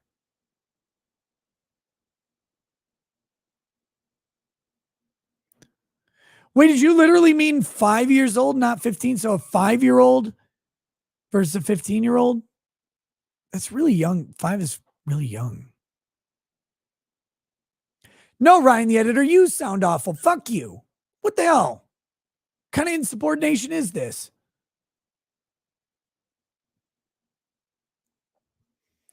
Rebecca, are you saving the news about the superintendent for the next stream? VA resident here. Yeah, I'll finish this on the next show, I think. Not applicable. Did you get my email about Jordan B. Peterson the other night? Maybe. I don't know. What'd you say? Corzola, as a legit 43%er, this makes me wish I was at least a 51%er, preferably higher. Fuck. Corzola also says incident. Orwellian reality. Hey, Nick, I asked if you would have Rye Dawson on. You said as long as he's funny. He was the first one to make the comment that Rosenbaum died doing what he loved, chasing minors. That's a pretty funny comment. So good job for him. Sin Digital Arts says, hey, Nick, just wanting to tell you that I DM'd you like you told me to do this morning in the local hot tub live stream. Have a nice weekend. Hope you feel better in getting your voice back. Thank you. Okay, I think that's everything.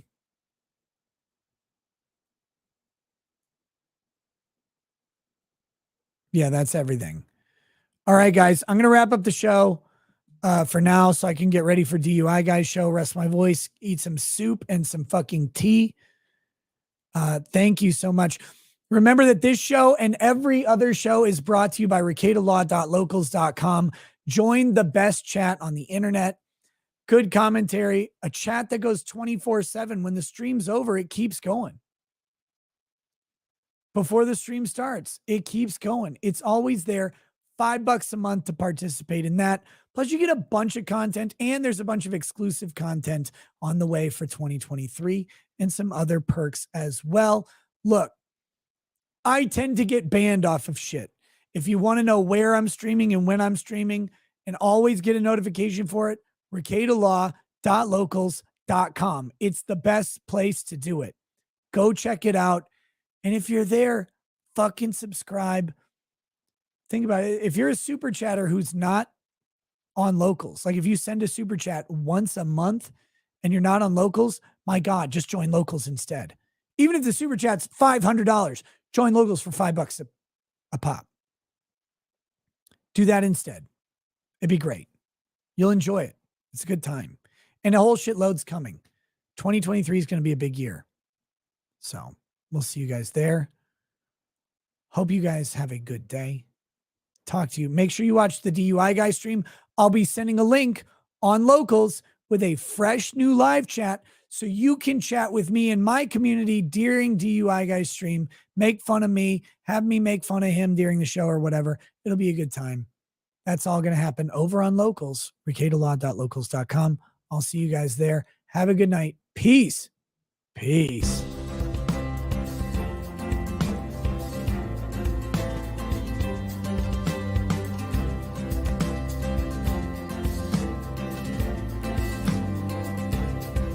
Oh, he drinks a fair bit, but you realize that it just helps get his noggin jogging along. With his glass by his side and his kids asleep tight, we'll hear some lost-plaining tonight. With his microphone muted, we'll laugh at this boomer till he explains it's all part of the plan. Watch his face become redder as he becomes meta, raging at idiots from Twitterland. From the white shores of Maine to the hills of Glenlivet, there's no one who explains the law better than Nick. So pour out a glass for the ones who have passed to make the law what we have now. Oh, his lady is fair, and she handles herself with the grace of one who has borne many children. As the wife of a lawman, she makes sure that he has the time and the place to provide for them there. So pour out an ardbeg, a bow, more of that frog. The spirits blow as the ones who get unemployed. So pour out a glass for the tea post on Twitter as we hear lost-plaining tonight. From the white shores of Nairn to the hills of Glenlivet, there's no one who explains the law better than Nick. So pour out a glass for the ones who have passed to make the law what we have now. Oh, the guests are all plentiful, from Dundee to Drexel. They bring their perspective and spice to the mix. But the reason we're here and the one that we cheer is the one who is showcasing us his career.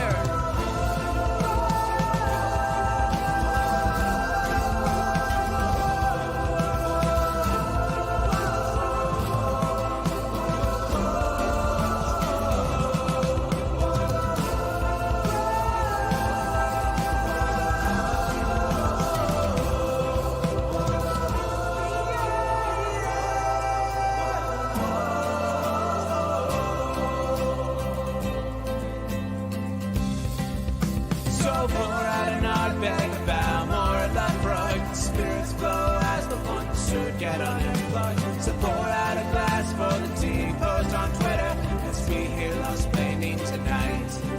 From the white shores of Nairn to the hills of Glenlivet, there's no one who explains the law better than Nick. So pour out a glass for the ones who have passed to make the